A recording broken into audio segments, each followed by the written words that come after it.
brought it back and forth.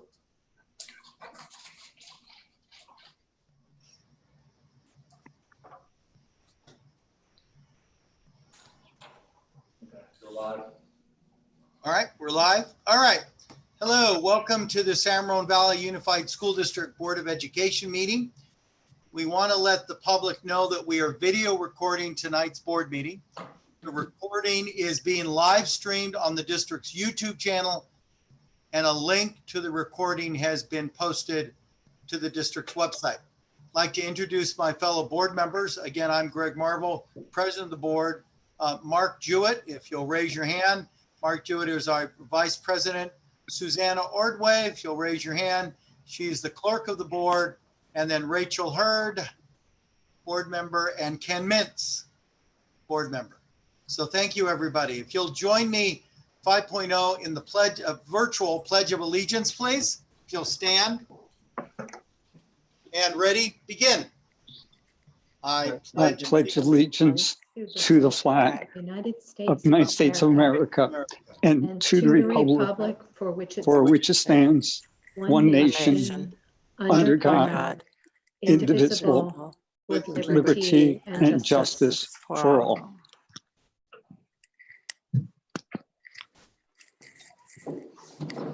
Thank you. I would like to turn it over to Mark Jewett for an opening statement. Thank you, Greg. We as a board want to acknowledge the pain in our community and in our country, and acknowledge the social injustice and systemic racism in their horrific situations, like what happened to Mr. George Floyd and so many before him. We need to acknowledge that racism and racist action exist in our schools and in our own community.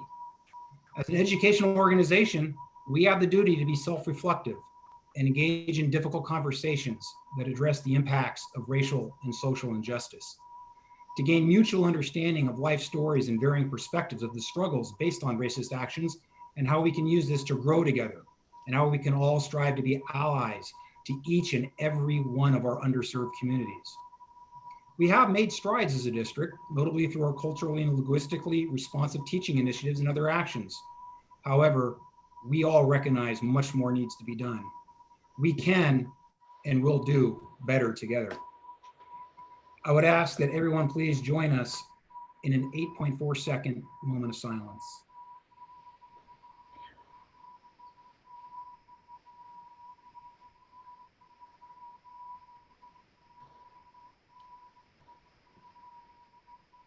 Thank you.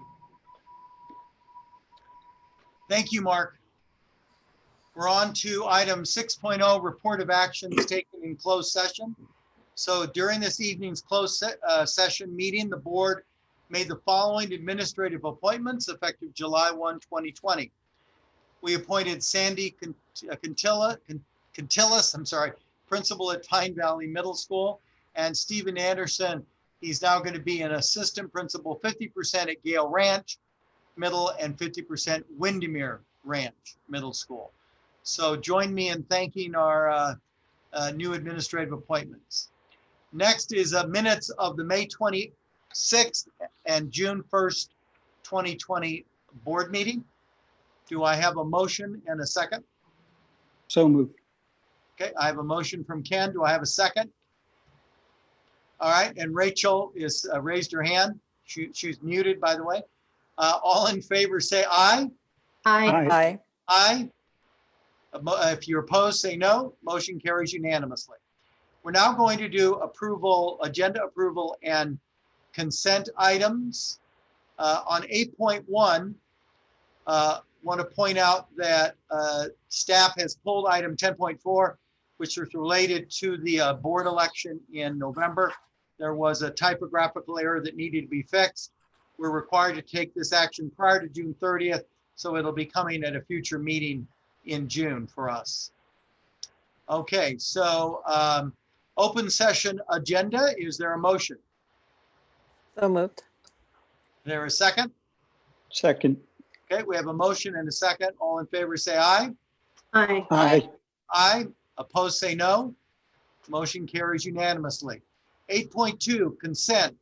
So for those that are watching for the first time, Consent items are considered routine in nature and are approved by combining them into a single vote. So a member of the board or a member of the public can request that a consent item be removed from the consent agenda to be considered and voted on separately.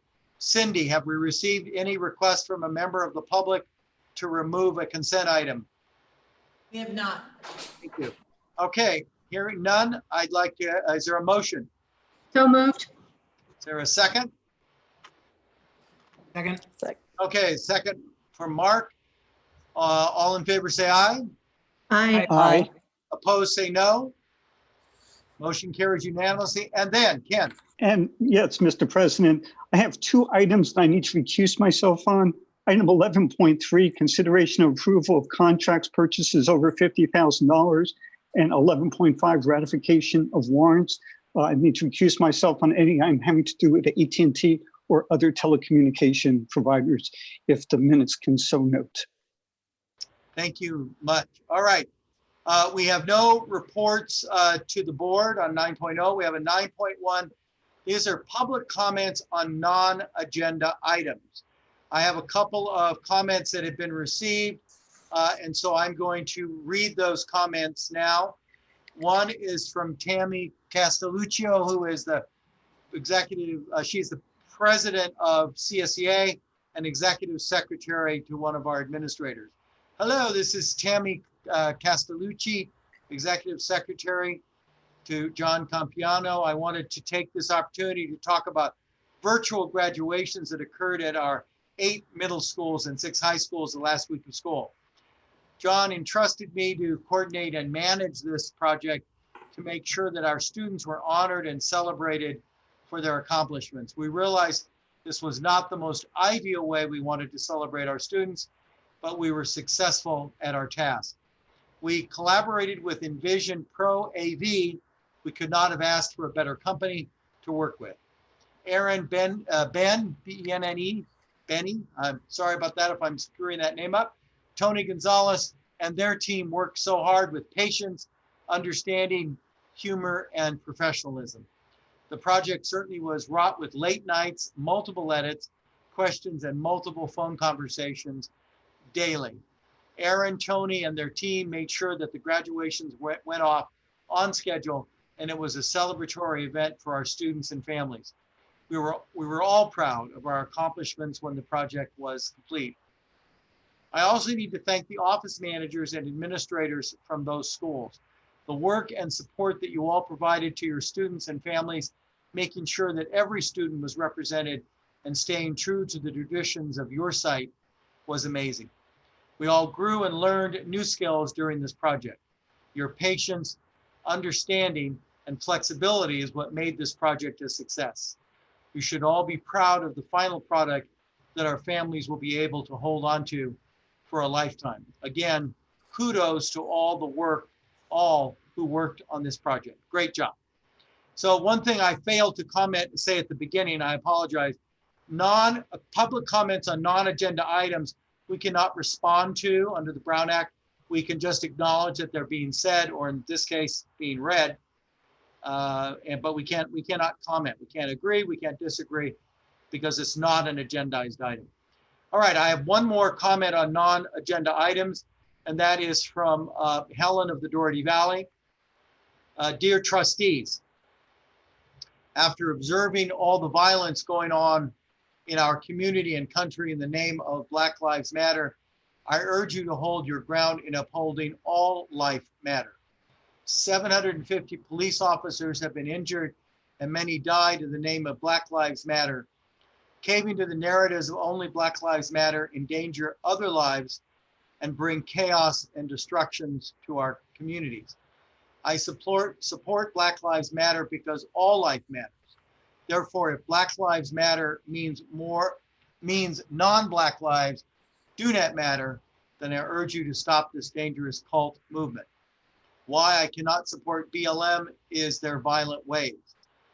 At 15 minutes of the above video, which we're not going to show, she's created a link here. A BLM says that he is not afraid to use FTP, which means fire to property, and he thanked the cheap gas price to make FGP easy if Cuomo does not talk and cave to his BLM demand. Can you support this kind of violent movement by condemning all non-Black lives and properties to no life and doormats worthy to be burnt in hell? Please do not encourage or coerce our community nor students to donate to these violent criminals who can block cars on freeways and in the middle of streets and even kill Black people during their looting feats. Imagine you cave and do away with our police and BLM stop you cold in the street to pull you out of your car. Who do you call? If they succeed in defunding the police and replace it with, well, there's Chinese characters here in her comments, which I cannot read, which is communist Chinese police called public security that Obama had talked about during his presidency, then you have helped murdering our great United States of America. What is the difference between our local police and communist Chinese public security? Question mark. The communist Chinese public security listens to the communist Chinese party, so the municipal jurisdiction gets stripped of its sovereignty completely in our democracy, which is supported by various checks and balances. And thus we have our own municipal police force who do not take directions from the federal government nor state government. If we do away with our local police, then we have zero power if federal or state government should become corrupt and evil. Do you prefer the Demo-rat crazy lawmakers like Pelosi to send in the communist Chinese public security to take over our local police? Question mark. Italy did. See video for yourself. There's a reference here, which I will not be referring to. This defund police movement is not about racism, it's about communism. Please stand your ground and say no to communism, Chinese communism. All lives matter, and we need our police to maintain a democracy, American democracy. Sincerely, a SRVUSD All Lives Matter supporter. That is the last comment on non-agenda items that we received. Now we're going to have a discussion on 9.2, reopening together preliminary stakeholder feedback, phase 3 preliminary ideas and stakeholder engagement plan. Chris George, but before we do that, we received 42 comments regarding reopening schools with comments, suggestions, and concerns related to what school will look like in the fall. Full written comments will be added to the official minutes and have been shared with trustees. I'm going to turn it over to Superintendent Schmidt, and he can kind of give an overall summary, a theme, if you will. Thank you, President Marvel. And again, I really want to thank all 42 community members who voiced their concern. These 42 comments are in addition to thousands of survey results that we've had that really, I think, capture how complex and interesting all of this work is, looking to reopen school this August nationwide. And so the themes were pretty clear, and it's just reminding all of us that nobody sees it one way. It's not by thirds, but it's pretty close. About a third of the folks who wrote to us talked about how it likely is not safe for their child or children, and they would like school to reopen virtually. Another large group thought that it's time to get back to traditional school and to reopen school in person in a very kind of hands-on way. Some acknowledge the challenges and look to recommend some version of both and that hybrid version. Many also talked about ways, if we are going to be virtual in any way, in full or in part, that they would appreciate more robust learning opportunities for their kids. And again, I want to thank all 42 families for communicating with trustees, with all of us. Again, a reminder that all of these have been read and reviewed by our trustees and also will be posted to our minutes for all of the public to be able to access later this week. Okay, with that, let's turn it over to staff to make the presentation. Thank you.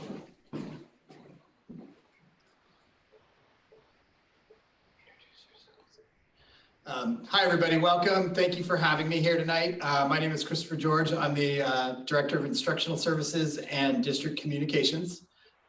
We are here tonight to present our plan entitled Reopening Together and this is tonight we're going to be talking a lot about how are we moving through the summer, what can you expect throughout the summer, and as we plan for the fall of 2020, 2021, under these extraordinary circumstances. We want to open with thanking you and acknowledging you for the past 3 months. The support, the feedback, the input that we've already received has been invaluable to our process. We absolutely commend every member of our community for getting to this point. We know this was hard on kids, this was hard on families, this has all been extraordinarily hard on teachers and staff. We know it hasn't been perfect. We know that we've made missteps. Things have been hard. We've seen successes. We've seen things we need to do better. But what we do know is that going forward, we're going to need to be together, and we're going to need to work together to make sure that we're serving our kids in the best way as an entire community. Tonight, we're going to talk about how we're going to do that, and we'll go through that. We'll go through the entire presentation, then we'll do questions from the board at the end. So here we go. This summer, we have been planning around 3 essential pillars of planning, and those 3 are safe and robust teaching and learning with access options, and we'll talk about that throughout the night, welcoming stakeholder engagement in the process, and regular communications with our families and staff in June, July, and August. So, okay. The first pillar we're going to talk tonight about is safe and robust teaching and learning with access to options. When we talk about reopening our schools, we're talking about 5 areas: quality instruction and learning models, health and safety, professional development and training, facilities, and operational processes. As we build this is essentially the scaffold around which we're planning, that we're going to count on your input to help us fill in. As we talk about quality instruction and learning models, this is the most important, this is the most important thing we do. This is schools. This is flexible options for student learning. As Superintendent Schmidt just pointed out, we have heard you that there are a range of opinions. We've gotten opinions from people who would want us to send their kids back to school yesterday, to families that are sure they're not going to send their kids, they're not ready to send their kids back until there's a vaccine. We know that this range exists, and we know that we need to operate with that range in mind for families. So we are operating with the idea of having a range of options which give families control of their students' learning. That may be all remote learning options for students, that may be hybrid remote and in-person experiences, maybe some form of small group instruction, or all in-person learning where we can and where it's applicable and safe. The second thing, last board meeting, at our special board meeting on June 9th, the board recommended that we return to an A through F grading system during the fall of 2020, 2021, which we will be doing.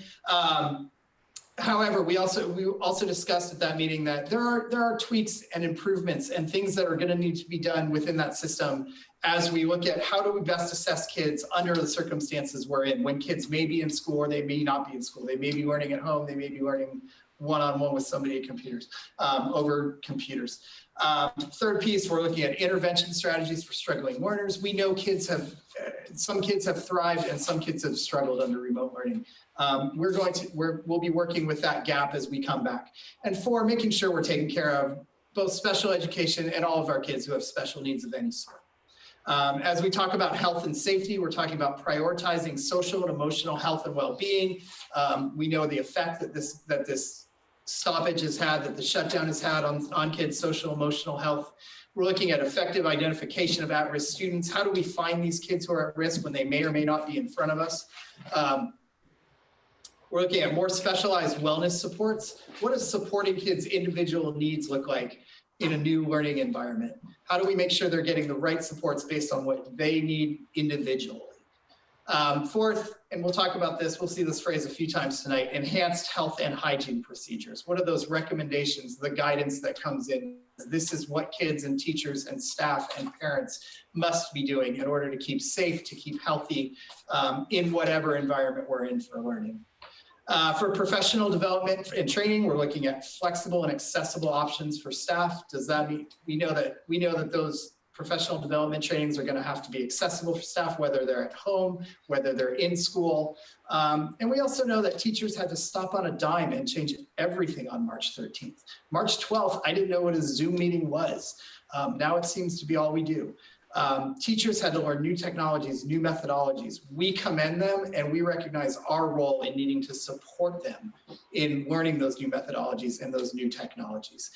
Thirdly, we talk about providing consistent tools for a remote environment, whatever that may be. We have heard the feedback from communities that too many learning platforms can be tough and can be hard to manage, especially on younger students. So we'll be looking at that. The fourth piece, facilities. How do we keep a clean, safe facility so that when kids are coming in, when staff is coming in, it's clean, it's safe.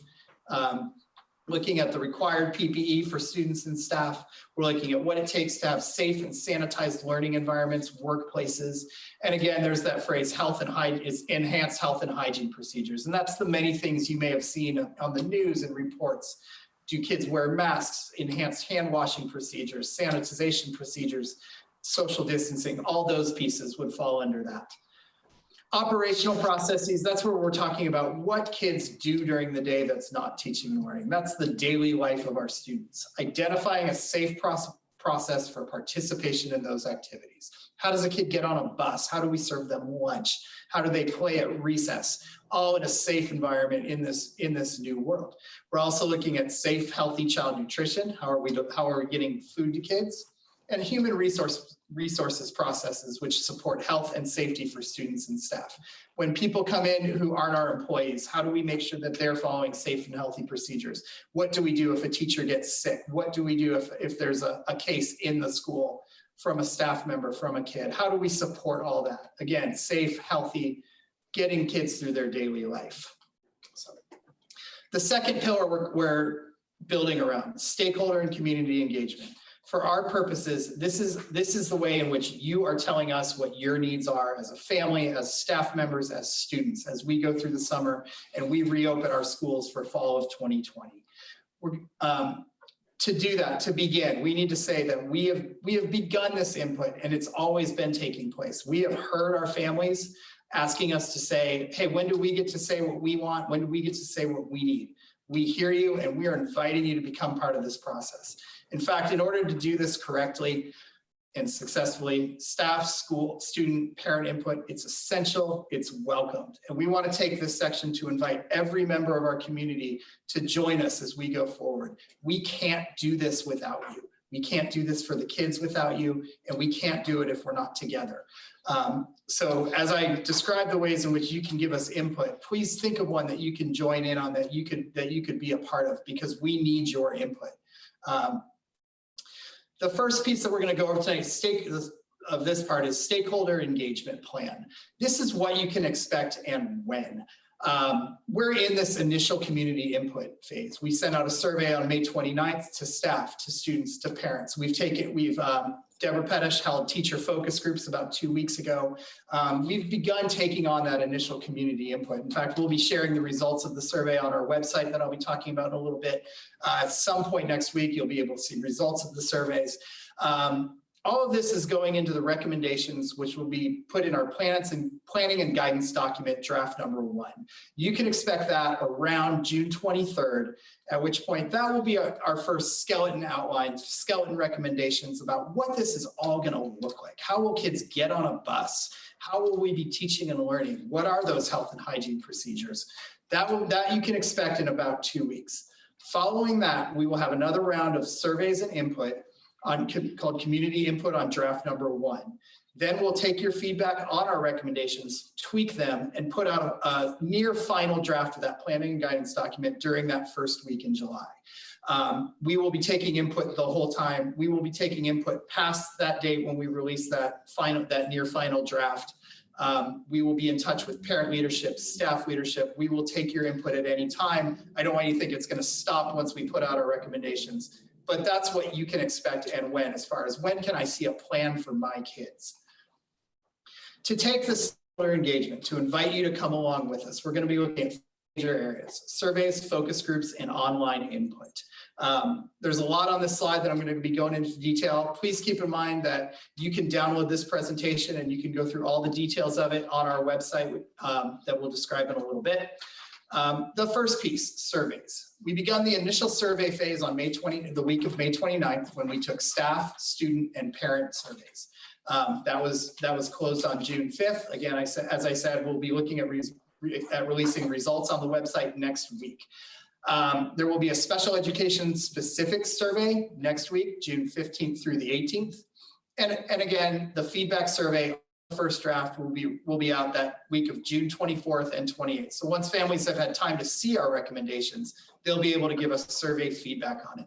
The surveys, we definitely heard you loud and clear that parents wished for a place to give their input, to give comments. We are providing for that throughout the summer, and I'll get to that in a minute, but we want you to know that we heard that feedback as well, and we have plenty of room for that. The second part, focus groups. We'll be holding a series of focus groups for parents, students. Staff was held about 2 weeks ago, again, as mentioned, but this is gonna be fast, and there will be 2 rounds throughout June.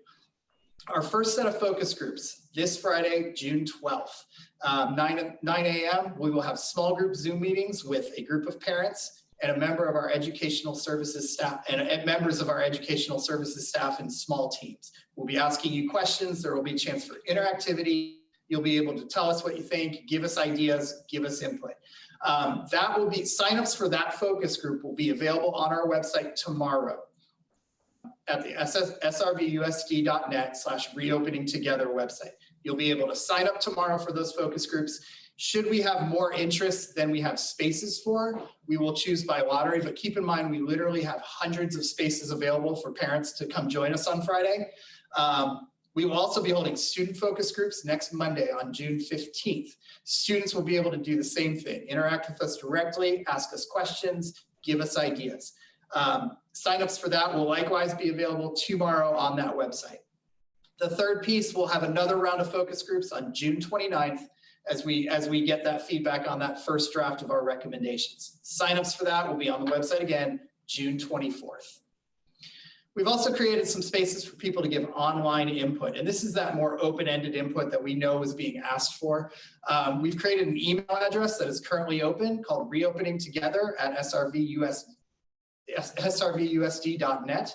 You can email that any time of day. You wake up at 3 in the morning with a great idea, please send it our way. We will take a look at it. We will put it in our feedback. We'll put it in our ideas, and your input will be registered. Secondly, on that website, there's an online form. It's an open-ended comment form. Parents can give their ideas at time. We'll collect a little bit of information. What topic are you interested in talking about? Are you talking about middle school, elementary school, high school? But an open-ended form for submission, and we'll be vetting that. We'll be looking at all of those. That will all go into the input that we take in as we develop these draft recommendations. Where does this input go is the next phase of this. And that's where the idea of our steering committees comes in.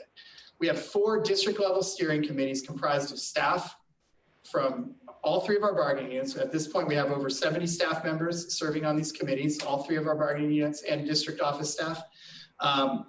And we've divided that into instruction, assessment and grading, logistics, and social emotional well-being.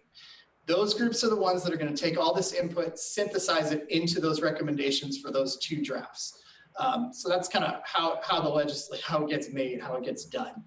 The third part, communication. This is our third pillar of reopening.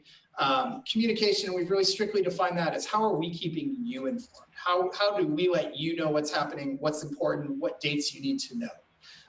Again, 3 ways we're going to do that: weekly updates, online question and answer sessions, and our website. The weekly updates, our community, you will receive a weekly update at least once a week. We started our first one June 5th, had some information on athletics and had some information on tonight's board meeting, inviting you to come see what we're talking about tonight. You'll get at least one of those a week with the information that you'll need to know going through the summer. We do ask that you read them. It's important information. We know summer's a slowdown traditionally, but being in the situation we're in, we don't have that luxury. So we do ask that you read what you get from us, and we will try to keep you as updated as possible. Second piece that I want to go over is that website that I've been talking about. We've put on our web pages a new website called Reopening Together. It can be found at www.srvusd.net/reopening together. It's right on the front of our webpage. Please take a look. We will be adding to and building to that over the course of the summer and the next few weeks. There you can find the latest information, frequently asked questions, the forms you need to participate in focus groups, that open-ended input form, a place where you can email us. All those things will be found on this website, and it's right on the front. It's beautifully designed by Denise Jennison. Take a look at that, and that'll be live by tomorrow. So the third piece, online question and answer sessions. This Thursday, we're holding the third in our series of online question and answer sessions. That's where we take your questions, and we've gotten over 250 for this round on Thursday.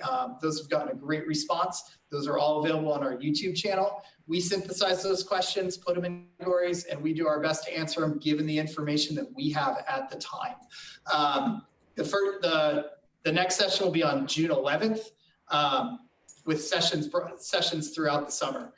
There will be at least 2 other sessions throughout the summer, and you can keep updated on when those will be. They will be broadcast on the SRVUSD YouTube channel, and we're looking at school site specific question and answer sessions during August. Where do I drop my kid off? How does this work for our school? What's my registration process? Things like that are more school specific.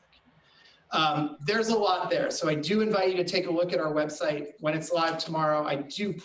We cannot stress enough that we would love for you to be part of this process. Everybody who's hearing this, everybody who reads about it, please join a focus group, give us input on one of those forms. Again, we can't do it without you, and we know that. A few summary takeaways we want you to get out tonight. That first draft of specific recommendations will be available on June 23rd.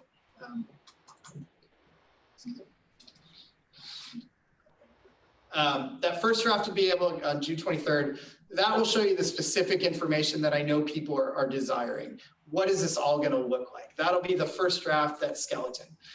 Secondly, your feedback is essential, and we will be communicating with you regularly through the summer. And thirdly, we are planning for that August 11th opening date. We know you're going to hear about districts that push back or pull forward. As of now, we are planning for that August 11th, 2020 as our first day of school, so you can plan accordingly. The last 2 pieces, possibly the most important, we want you to know that information is changing constantly. This is something that you've learned to live with over the last 2 months, that we've had to live with over the last 2 months. There are literally new sets of recommendations coming out every day. The county, CDC, CTE, everywhere. And we are doing our best to navigate that, to make sure that we have the right recommendations in place, that we are following the best guidance that we have available. We do ask you to understand that information is changing constantly. We can almost guarantee you that whatever we can tell you today will change by that August 11th date. And we ask you to keep updated with us and keep engaged with us so that you know what those changes are. And last piece, again, we want you to know that we are planning around flexibility and control and options for our families. We know that families are in all kinds of places because of what we've been through as a community in the last 3 months. We know that we're going to be in all kinds of places when August rolls around. We want you to know that we're there with you, that we're ready to hear it out, that we're ready to work with you as far as what's best for your family, to give that control back to you of your students' learning and what that means for you.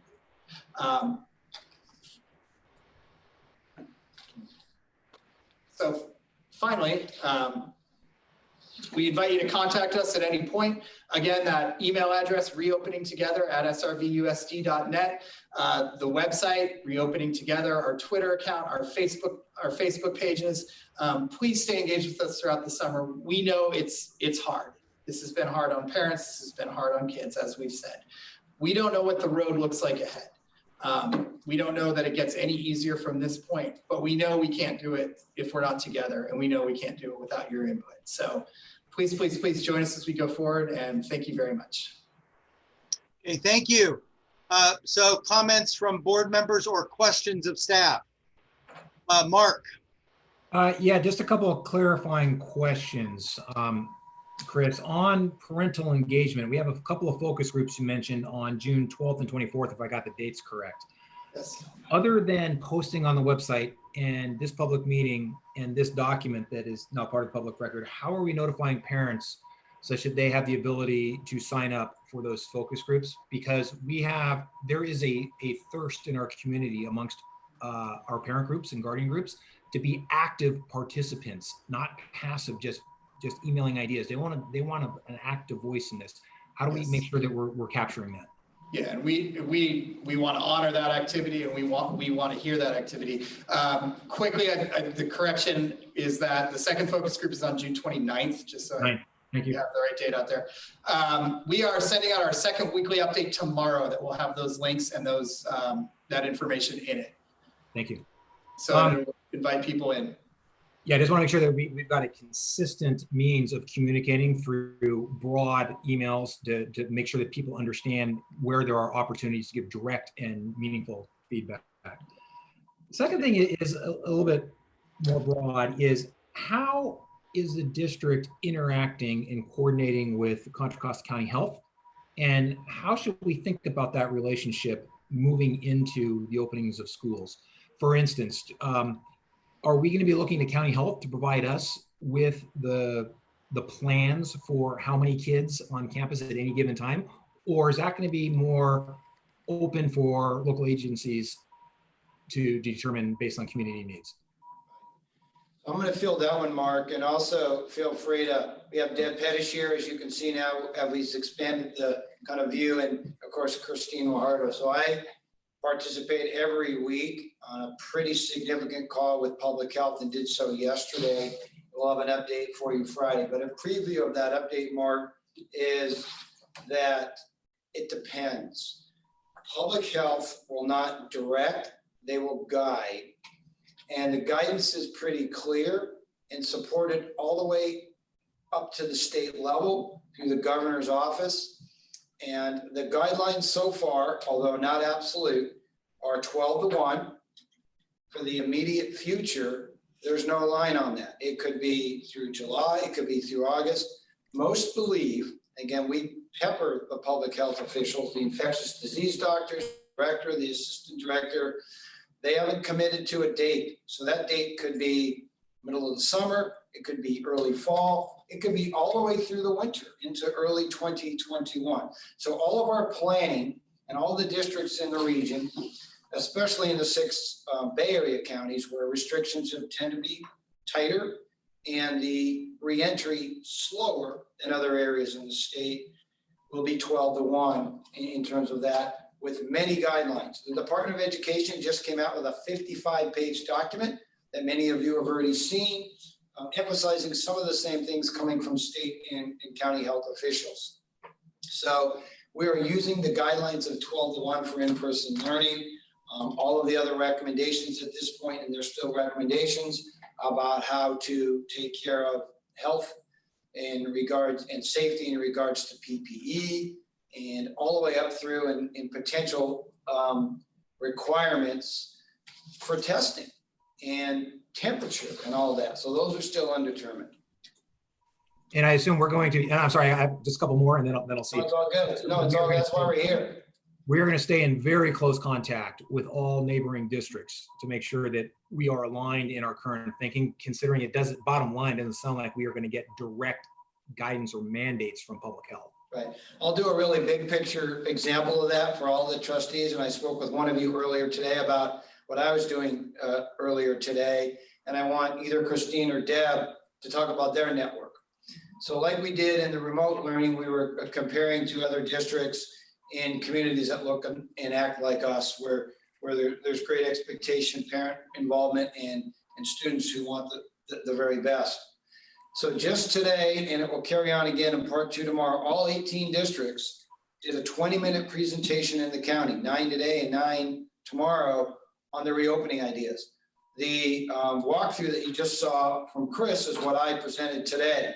So we're generally aligned with the combination of remote opportunities, options for families, in-person learning in 12-person cohorts.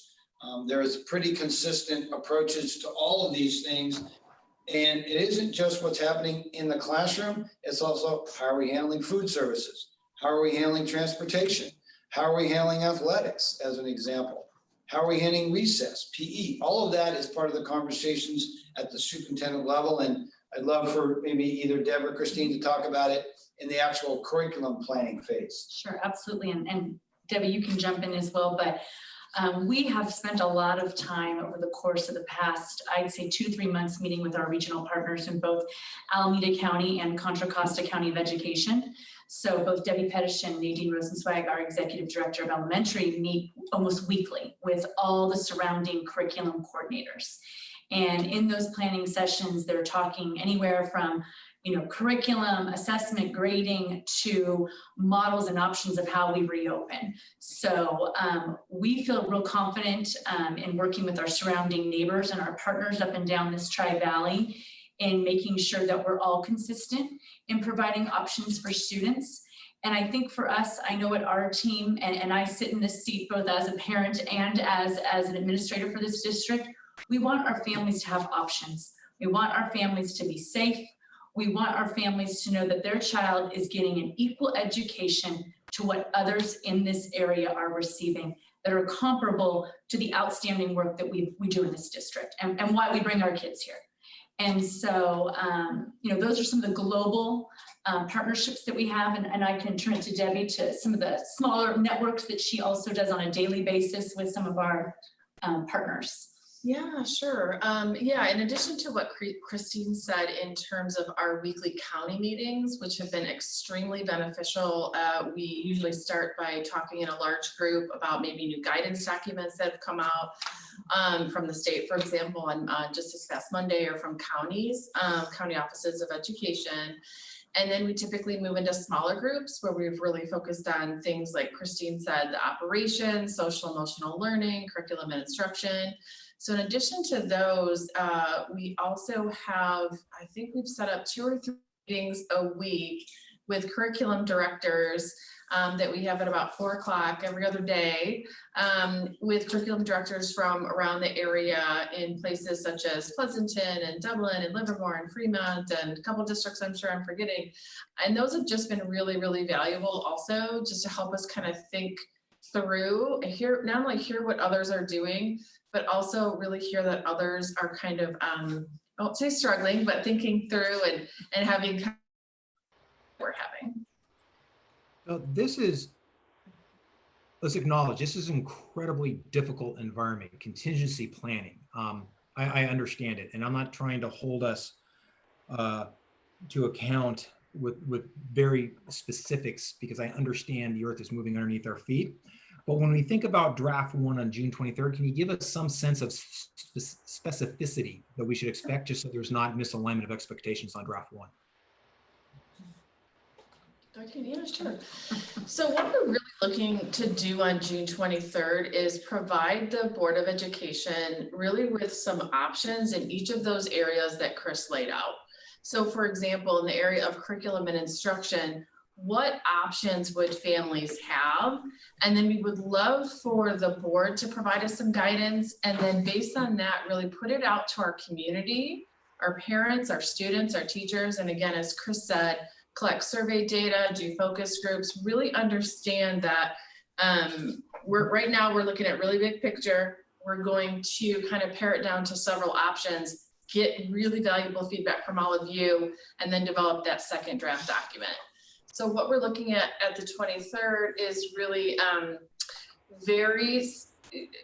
range of options in very specific categories, such as curriculum and instruction, assessment and intervention. So we of course know that curriculum and instruction is extremely important. So is assessment and intervention, so that we better understand the learning loss that our students are coming in with, because we know that learning loss happens over the summer.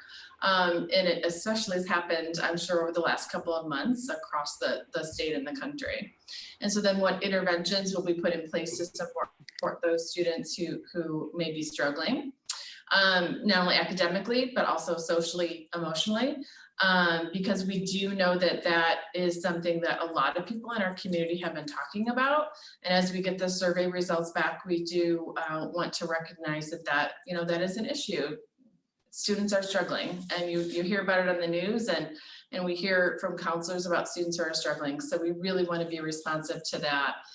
And then of course, just the safety piece, the logistics of like, what are some things we're thinking about in terms of how to get people into school, out of school safely? How do they eat lunch? How do they take a break and all that fun stuff? So we're expecting kind of recommendations in those 4 categories for the 23rd. I have a couple more, but I'm going to reserve because I don't want to monopolize right now, but I do want to reserve the right to come back with some thoughts. Okay, Susanna had her hand up.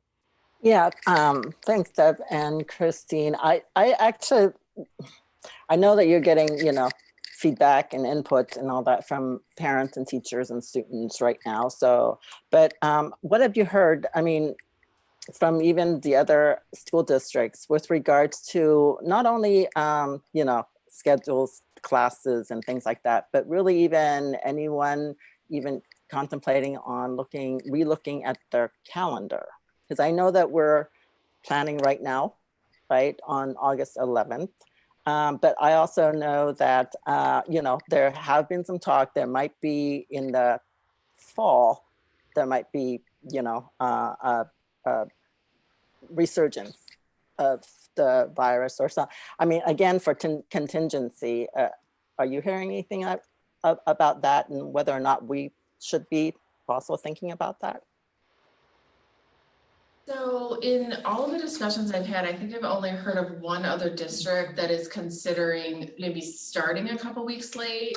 And that's really the students starting late and the staff maybe doing some professional development for those 2 weeks. But other than that, for the most part, based on what we know now, the districts that we've been in contact with are for the most part starting when they would normally start. Would you agree with that? Yeah. In terms of schedules, I think we're hearing a lot about this schedule where students are basically in cohorts, and they maybe have an B cohort, and maybe cohort A goes Monday, Tuesday, cohort B goes Thursday, Friday. And then Wednesday is kind of a catch-all day that allows teachers to engage in professional development, plan high quality remote learning experiences, maybe provide some one-to-one or one-to-small group interventions for students who need it, go do staff meetings, kind of get everything done on that on at least 1 day a week. And then students come maybe 2 days a week. And what we're also hearing is really a priority is this idea of younger students coming to school for longer periods of time than older students, right? So the younger you are, the more instructional minutes you really need in front of your teacher. And that's kind of for obvious reasons, as you know, with my 4-year-old at home, I can empathize. He's not a very independent learner. And you know, we hear that a lot from our kindergarten teachers and first and second grade. And so as they go up, they can at least have the potential to be a little bit more independent at home with their learning. Okay, and then I was just, again, just wondering how, because, you know, now our traditional classroom, school, whatever, it's going to be a little bit different. How, I would be interested in you know, learning a little bit more about how our venture school would fit into, you know, alongside with this new kind of schedule, yeah, and model of learning.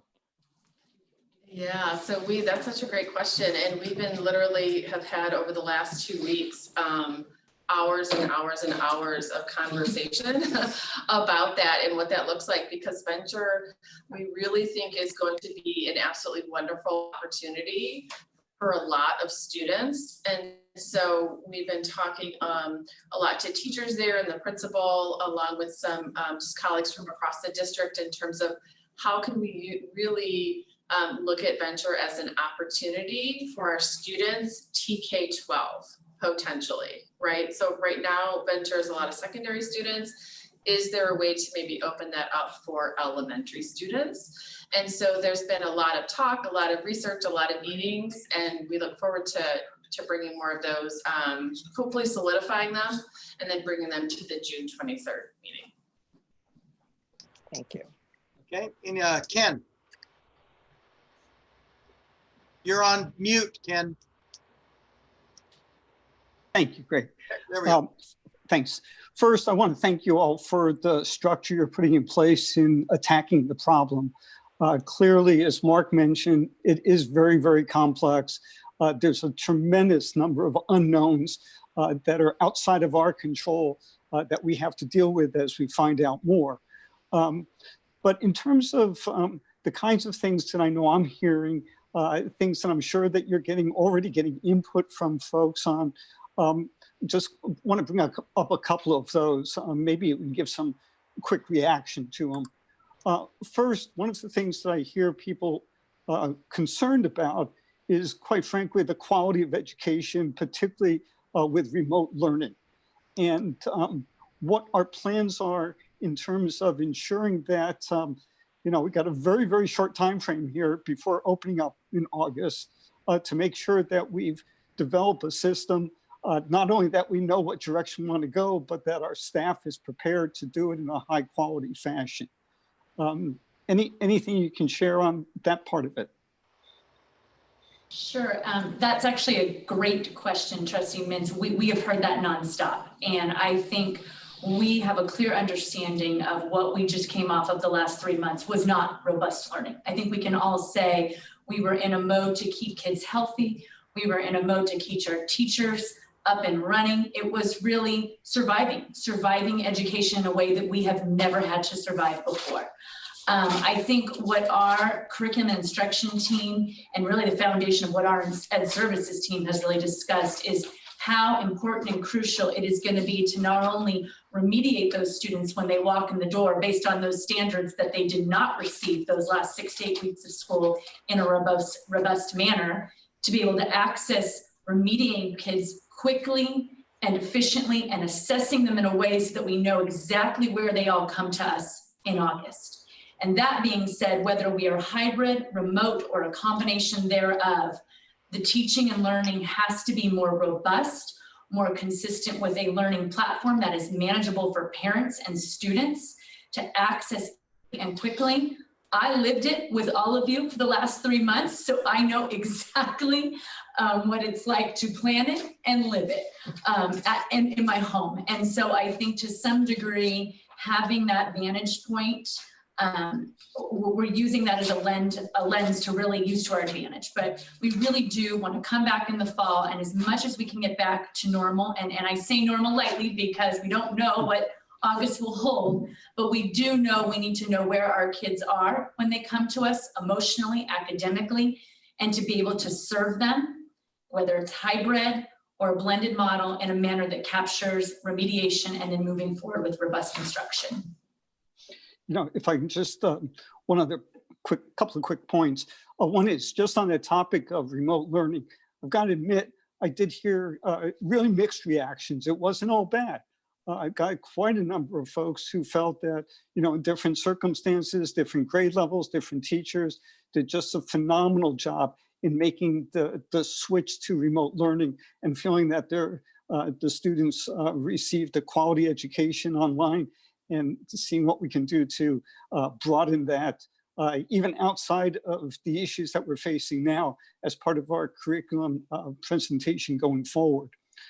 The other quick question, though, I guess that I want to share right now is, as we're developing a plan for however it comes forward, assuming it's some form of hybrid, the issues that we faced for the last 2 or 3 months are going to be quite different going forward. And what I mean by that is we were in basically shelter in place, continues to be in shelter in place, where parents were working from home as well as students being home. We're possibly moving into a time now where parents are going to need to get back to work, and we can't count on them being back home for those 2 or 3 days a week that possibly their students are home. And so, you know, depending upon schedules, and schedules have already been complex just between elementary, middle school, and high school already. But when we think in terms of how we align those schedules, because it might very well be that high school students, student workday has to match up with the elementary students' day because that may be the care provider at home for those younger kids, for instance. And what kind of thought are we putting into that level of complexity? I know it's early, but again, we're working on a pretty short time frame here. Well, I think what we've really paid attention to is feeder pattern, really. I mean, we know that we have parents that go all over this district to take their kids to many different programs, but what's most important is most parents have their kids operating within one feeder pattern. And so I know our logistics team is really paying attention and is divvied up into subcommittees of elementary and middle and high to really focus on, if I'm a parent living this day to day, how do I get my first grader to, Bollinger, my middle schooler to Iron Horse, and my high schooler to Cal High? And really, much like we do right now with our bell schedules on a regular basis, pay attention to the start and end time so that we really are trying to not, spin parents, into a cycle of having to run all over town because the bell schedules didn't align. So some of those most basic fundamental planning features, I would say, are things we've kind of laid the foundation with, and then we're working backwards to build the program from there. I don't know if you want to add some more, but. No, I think you said it perfectly. It's something that not even just the logistics group has been talking about. I mean, all of the committees, that has been probably, if not the #1 thing, right up there on people's minds, administrators, teachers, and definitely parents. So it's something that we've talked a lot about and are taking into consideration in developing all of our models. Okay, thank you. Okay, Rachel, any comments or questions? Yeah, thank you, first of all, for describing the focus groups and planning those the way you did. I am really reassured to hear that the invitation for parents to participate has been so broad and open. That was something I was definitely concerned about, from the communication we've been receiving from the public, as well as some meetings that I've participated in. With regard to the steering committees, can you give us an idea of who are on those and how big they are, and just kind of paint that picture for us? Sure, yeah. There's probably about 25 people on each one, and it's a mix of district and site administrators, SRVUSD members, and then CSEA and SEIU. And so there's a numbers breakdown, where there's about equal admin, maybe a little bit more SRVUSD, maybe about 3 or 4 CSEA, and maybe 2 or 3 SEIU. If I'm going to get really specific, it of course depends on the committee. I feel like we've had a really great working relationship with Ann and Laura. We just met with them this morning, for example, to talk about the committee makeup after we've been meeting for several weeks, to say, maybe we need a little bit more upper elementary representation on this committee, for example, or we need someone for the from venture on that committee. So we really want to make sure that as many voices are heard as possible. And so we're continuing kind of analyzing the groups and making sure that we're hearing from as many people as possible. Well, and it sounds like the way the committee will make some recommendations, then they get vetted with some feedback from the greater community, and then, back and forth. I think that's really well thought through. So thank you.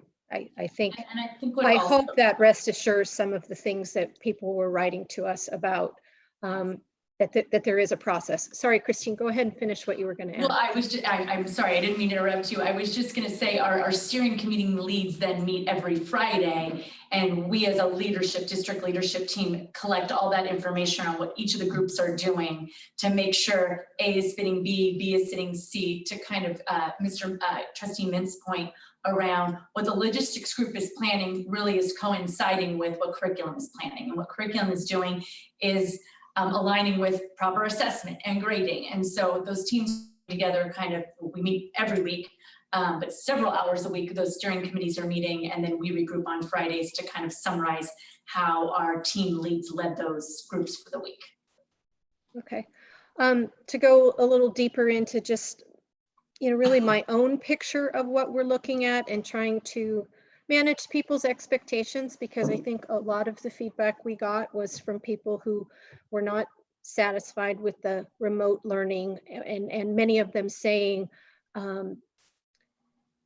that they wanted more interaction, that it couldn't all just be independent learning. But while we nod our heads and say, yes, we understand, if we're setting it up for a system where a teacher teaches half of a class 2 days a week and the other half the other 2, or whichever way you end up dividing it, that teacher isn't going to be available to be giving synchronous instruction remotely to the children that are working at home that day. And so I really think, oh, first of all, let me check my understanding. Am I right about that?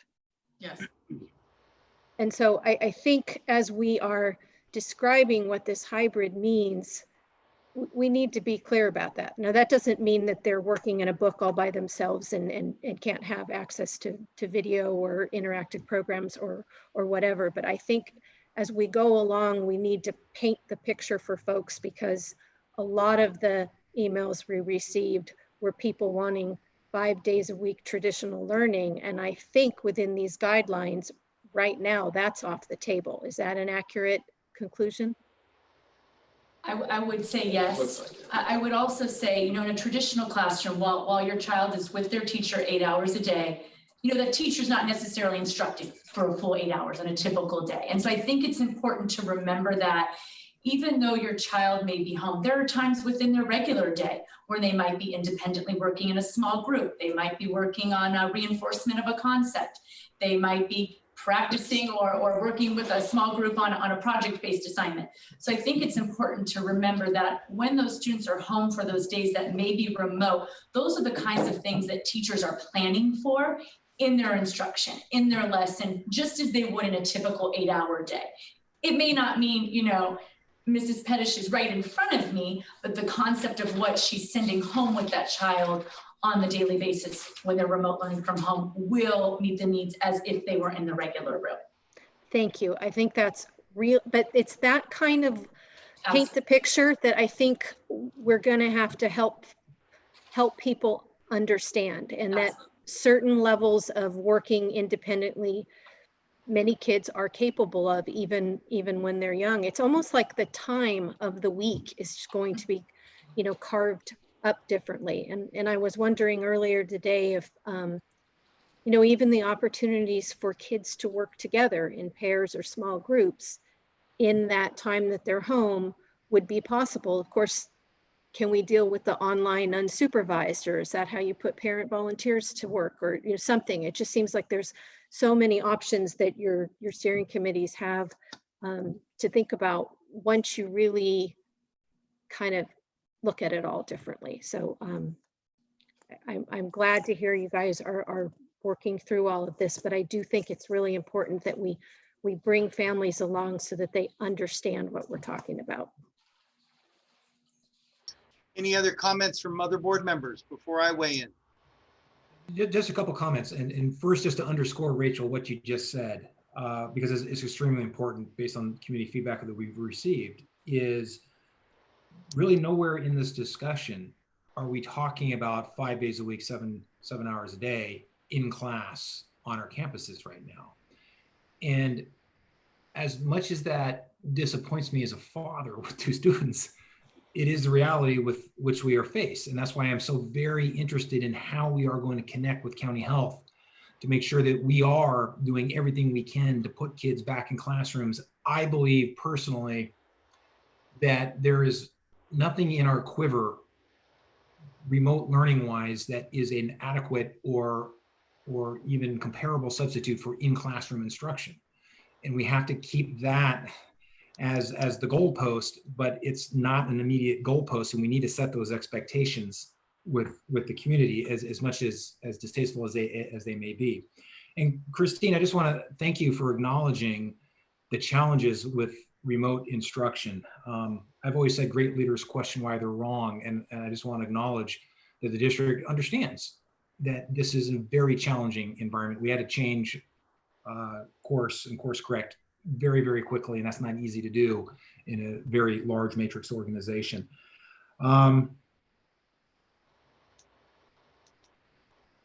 That's all I'm going to say for now. I just want to make sure that we've underscored and we're setting appropriate expectations with our community groups. Greg, I had another thing I wanted to bring up, but if you'd like to go first, you don't have to go last. So if, Oh, no, if you, no, that's okay. Go ahead, Rachel. the other thing I read many times in the feedback was that there was a lot of variability about the teacher contact in phase 2. And I'm assuming that we would be setting standards for phase 3 and communicating those standards. And then, so first of all, that was meant to be a question. Is that the case, that we would be communicating standards about the amount of contact? That is something that we are working in partnership with our unions around right now, absolutely. And I think we all hear and have heard from our community members, I think we all agree that that is loud and clear and has been duly noted from our team and from our union leadership, absolutely. Yes. Okay.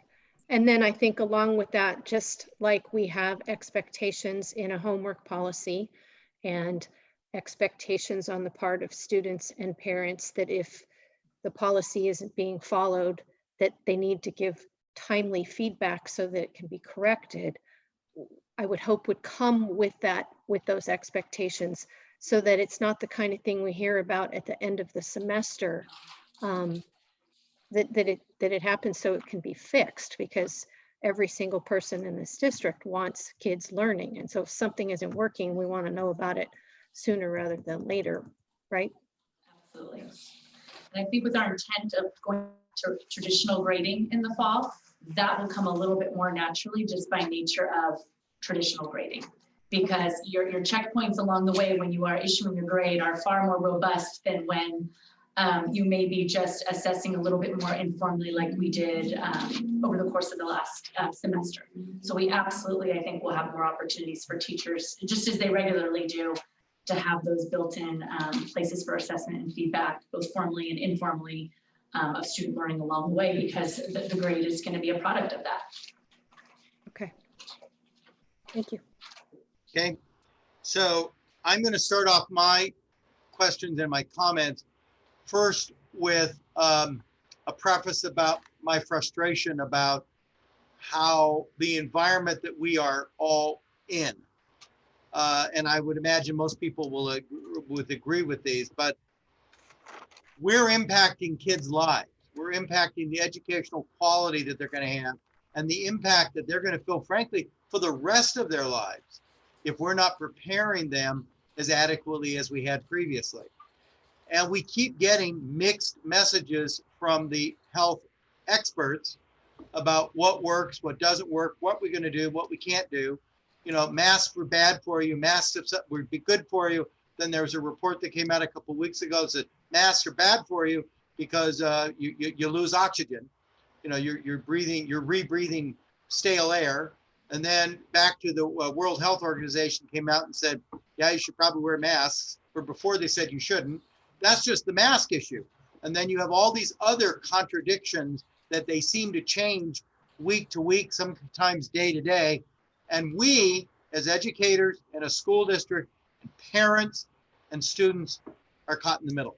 So I'm ranting and I'm raving, and I'm over that. So it is what it is. It's what we got to live with, but I don't like it. I want consistency, and we're not getting consistency. So let's talk about, and I want to thank you, Christine, for also commenting about how we did during the implementation of distance learning, because that's the feedback I got from many, many parents and many, many students. They were grateful for what we did, but they also saw a lot of flaws in what we were doing. Now, to be fair to this district, to our staff, to our teachers, to our administrators trying to implement it, there was no blueprint for this. There was no textbook that said, oh, by the way, one day you're going to get told you can't have class on Monday. And here are the things, you know, that you got to try to do to provide a continuing quality education. So there were going to be stumbles. I think I said that at the first town hall meeting that we had. If people think that they're going to get the same level of quality education when we're basically building something from scratch, they're wrong. We've learned a lot in the spring. We learned a lot about what worked, what didn't work. what training emphasis we need to do with our staff to make it more effective. But in my opinion, I think you said it, we did not reach the level we were hoping for or that we would have expected if it was a normal educational environment that we were in. That's issue number one. Number two, my preference is I want to have a traditional delivery of education as much as possible for many days and minutes as possible, with an appropriate social distancing, with an appropriate sanitizing, the wearing of masks, all the things that we're told we ought to do to try to prevent transmission.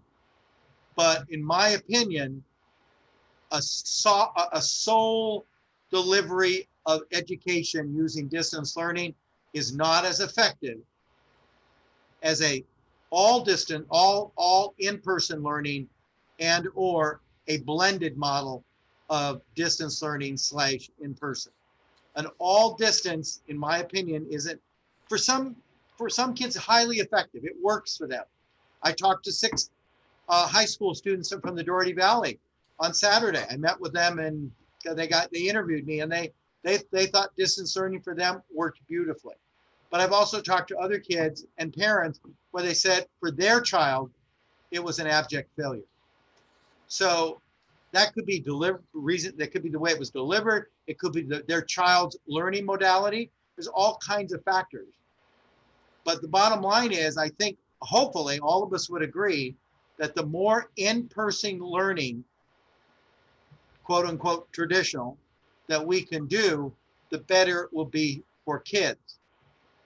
That's not to say that distance learning shouldn't be one of the, to use Mark's term, one of the arrows in the quiver, one of the tools available in our tool belt, because I think one of the things we found is that distance learning as a tool, not the tool, as a tool is effective. It works in the right situation, with the right teacher, with the right kids, and the right subject matter. Somebody's going to have to tell me how a special ed child, as an example, who needs physical therapy can get that through distance learning. There's certain things you simply have to be in person for. I get that. So my preference, as much in-person learning as possible. And I don't have a problem, staff, I may be the only board member who believes that. I don't have a problem being aggressive and pushing back with county help. You may have seen the video of what Town of Danville and Candace Anderson were talking about. They pushed back about reopening, and they got some concessions from the county that they probably wouldn't have gotten if they hadn't pushed back on some stuff. So I think part of our job is to be advocates for our kids as strongly as we can. That doesn't mean you ignore the advice from the health department. That doesn't mean that you put kids at risk. But I think given the fluid nature of what we're having to deal with, and the fact that the advice keeps changing fairly constantly, I think pushing back is a good thing for kids. I think we need to do that. I'm concerned about 2 days a week. I understand what was said about not everything is actual instruction for the 5 days. I get that. But I'm not sure 2 days is enough. 2 out of 5, you're telling me the other 3 days, the teacher, they're pretty much, the kids are pretty much working independently in the past. I would argue that probably that means we're going to have a reduction in quality instructional minutes available to those students. Now I can live with that if it's a short term. If it's a whole year of that, I got a problem. I have a problem. If the negative effects of kids not getting a quality education isn't going to be felt just for this year, it's going to be felt for decades. A child can only have one 2nd grade experience, one 6th grade experience, one junior high school experience. You have to be able to provide a quality education. Failure, in my opinion, shouldn't be an option that we should even consider. So I'm concerned at 2 days. I understand this social distancing. I get that. But I'm concerned that 2 days isn't going to be sufficient. Let's talk about those 2 days. I heard 2 days, Monday and Tuesday. then Thursday and Friday for the other cohort, and Wednesday would be a staff development, reflection day, evaluation day, whatever. If I was, and this gets to my point I want to make about parent involvement. I'm not sure we have enough parent involvement in those committees. It doesn't mean we have 32,000 parents involved in every committee. But I suspect if we'd had parents that had been involved in the committee that came up with the concept of 2 cohorts, a Monday, Tuesday, and a Thursday, Friday, some parent would have gone, I can manage to get Friday off from my employer. I can't get Wednesday off. If we're going to do that, have 4 days, do it Monday, Tuesday, Wednesday, and Thursday, and let's have Friday off so that a parent can then be at home for their young children. I don't think this Monday, Tuesday, Thursday, Friday would have happened if some stakeholder parent person was involved in that discussion. I could be wrong, but I think that's a valid issue. And I've talked to other districts about what they're doing. The districts I've talked to, it's the Friday where they do that kind of thing if they're going to have 2 cohorts. So on the stakeholder groups, the various meetings that we're having, I'm not sure we have enough parent involvement in that. It doesn't mean that they're an expert in the delivery of curriculum, but I think it's important to hear, not through some survey, because by the time a survey goes out, well, this is what the committee's come up with, it may be too late. The horses may have left the barn. Can we get representatives from our parent stakeholders who will be in those meetings that are occurring now with our various staffs so that you can hear directly from a parent about what they believe, what's appropriate. And I'd see, so when it's involving instruction going on in the elementaries, let's have somebody from the elementary parent community. It's going on in the high schools, let's have some reps from the high school parent community. And I'm sure we can get our PTAs to recommend people to sit on those. Again, it's not taking away from what staff's doing, but I'm worried that we're not getting critical parent stakeholder comments and input until it's towards the end of the process rather than at the foundation and the beginning of the process. I like what we're doing overall. I like the input we're getting, the various ways via email, via the website. I think that's wonderful. But I think we need more involvement by parents earlier in these committees that are now meeting. So comments and ideas on that. Am I off base? Am I crazy? Is that a reasonable concept I'm throwing out? So I think all of you have helped kind of frame the challenges, and thank you for recognizing them. I also appreciate the questions, the suggestions. I think it's all very reasonable and it's all very complex and ever changing. So a couple of remarks to maybe summarize, Greg, your kind of comments and questions is the cohort size will drive the ability to meet students in the classroom with their teacher. And I think everybody understands that. We're using, as mentioned earlier, the 12-to-1, which is fairly universal at this time, both at the state and in the Bay Area region. I think also the many voices that we've already heard from on the survey. So 4,000 of our 25,000, 32,000 kids or so have already communicated and invested in feedback with us. I think the schedule models, elementary, middle, and high, will go to the edge and get as many instructional minutes as we can in order to kind of give those families options. We're also trying to balance the many voices which see this very differently. And I think you've been able to see the 42 public comments that came in yesterday and today, but also you've received communication from our community, our kids, and many of those opinions are different on what they want. And so one of our ideas is to keep as many families here. And it's not just the public schools, private schools and charter schools and online schools, and everybody's trying to figure this out. So we're trying to prevent our families from leaving, but also build an environment where they have options and control. And that's important. So what one family thinks is important, like I want my student in school 6 per day or 30 hours a week, isn't likely going to be the case in the fall, but we can work through that as the school year unfolds. So I think, again, the driver is cohort size.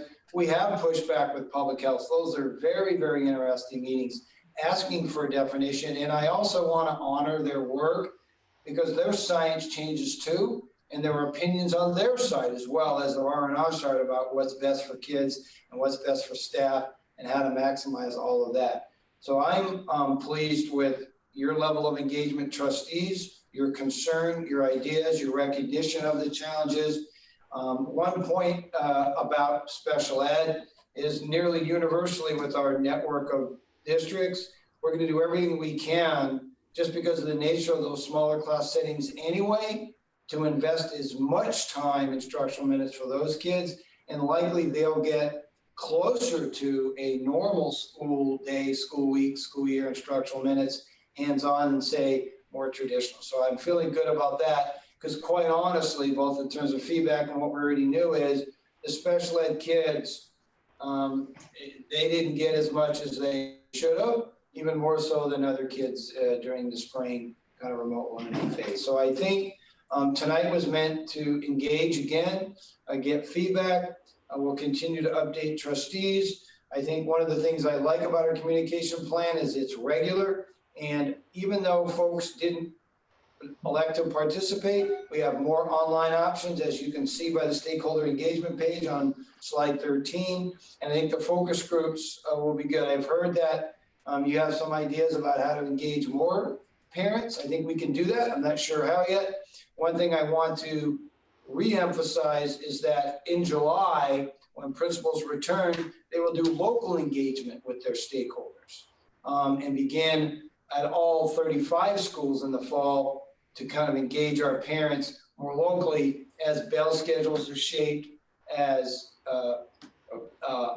protocols around how do you get your kid to school, all of those kind of things that we need to kind of shape up between now and the end of July. Thank you.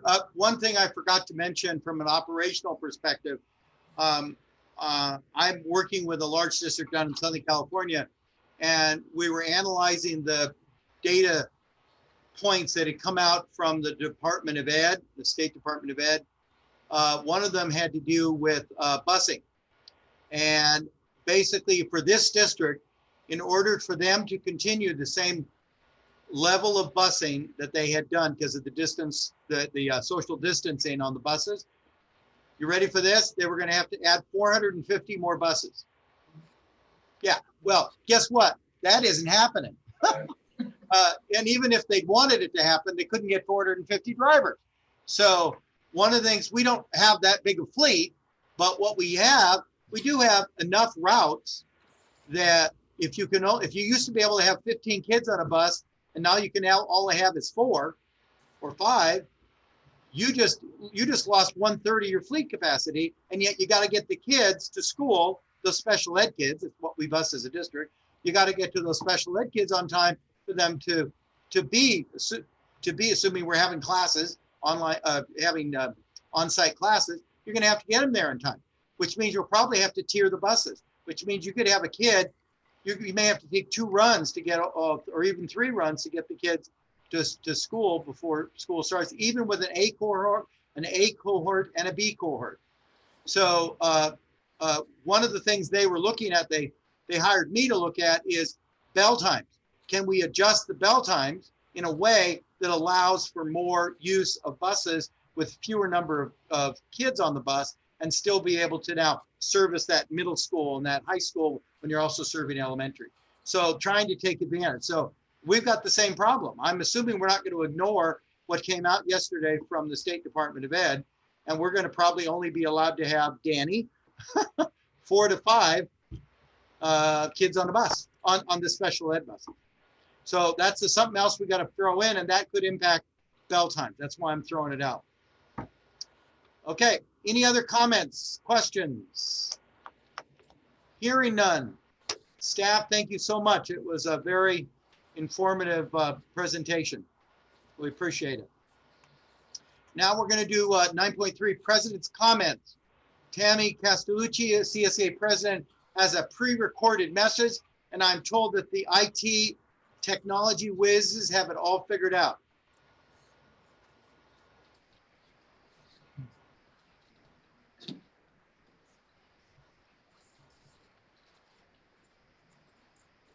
Go. Good evening. I am Tammy Castellucci, proud president of CSEA. CSEA represents nearly 1,000 employees in this district. You might be asking yourself, who are the classified employees? Well, let me tell you. We are child nutrition that feed our students daily. We are crossing guards that make sure our students get to school safely. We are noon duty supervisors that spend time with your students at lunch and recess. We are campus monitors that keep our sites safe. We are office staff. We work in the libraries with students. We work in human resources and district business office. We are one-to-one paraeducators working with individual students. We are classroom paraeducators that help teachers in class with students in small groups. We work with students that are hearing and visually impaired, and we are LVNs that manage students' health needs. I asked for special permission this evening to record my message. I felt that it was important for our CSEA represented employees to hear and see me, as well as for the Board of Education, district management, and our parent community to hear the voices of our classified employees.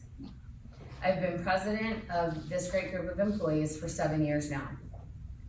The status of our world lately has been difficult for all of us to manage. We have closed schools, which I never thought would happen, and our school districts statewide are struggling financially. I am hopeful that since our state legislature has submitted a new budget proposal to the governor, that they can work together to make the cuts to K-12 districts as minor as possible, as well as that the Schools and Communities First Tax Initiative will pass in November. We know before COVID-19 that our district had to make some major budget cuts. I would like to have everyone hearing this message understand the sacrifices that CSEA makes every year when it comes to cuts, as well as what we have already sacrificed. Please know that I'm not saying that we are the only ones that have sacrificed. I know our other bargaining units deal with cuts as well, but ours are a little different. I've read and watched all of the social media posts regarding management not taking their raises and not cutting teachers. I feel that sometimes our community, management, and the board forget about classified employees. Teachers are not the only staff that work for our students every day to help them be successful. We feel that we are the least appreciated, lowest paid, and work the hardest. Without our employees, our students would not be fed, employees would not be paid, technology would not run, district office would be non-existent, and most school sites would not function. Our students in special education would have very few services provided them if it were not classified employees. Since I became president, we have worked hard to change the culture in our district from being all teacher-driven to more equity and inclusive of all staff.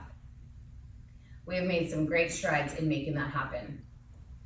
Every year in the spring, CSEA has brought my management reductions and eliminations of position for lack of work or lack of funds, because some of our positions are paid for by parent ed fund commitments that are made. We realize that site and ed funds every year need to prioritize their spending. It has been said that the employees that are paid this way realize that when they're hired. I want everyone to know that that is not always the case. District management has already brought to CSEA 30 to 40 reductions or eliminations to our employees due to parent ed fund and external donations not coming to fruition. I have been told that district management has roughly 70 more positions that they want to present to CSEA for full elimination. The eliminations management is presenting are mostly noon duty supervisors, classroom paraeducators, and instructional assistants. We need to do full eliminations at this point in the year because we are not able to fully negotiate and ratify reductions as most of our employees are off for the summer. We want everyone in the community and district-wide to understand for eliminations of positions, CSEA can only discuss the impact of work at the site or office where the time is being cut.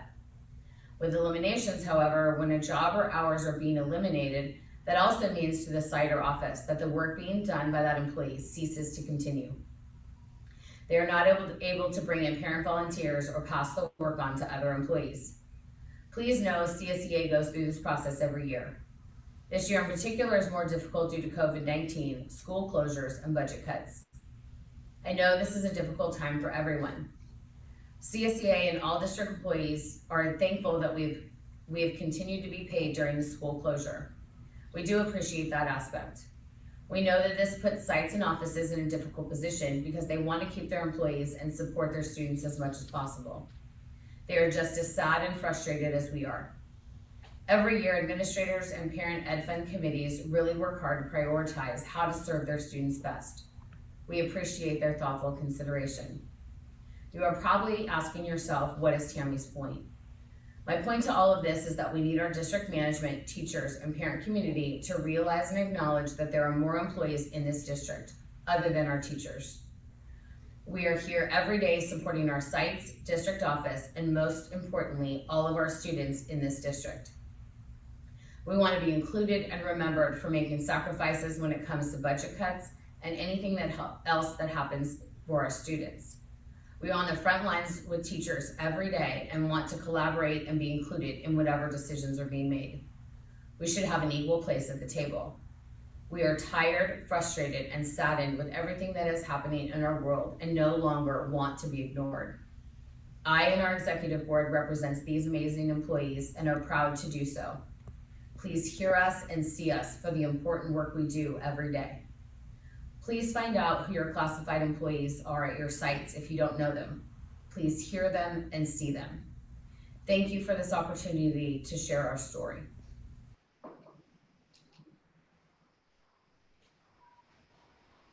Okay, thank you. We now have a comment submitted by Ann Katzberg, who is president of the San Ramon Valley Education Association, SRVUSD. Dear trustees,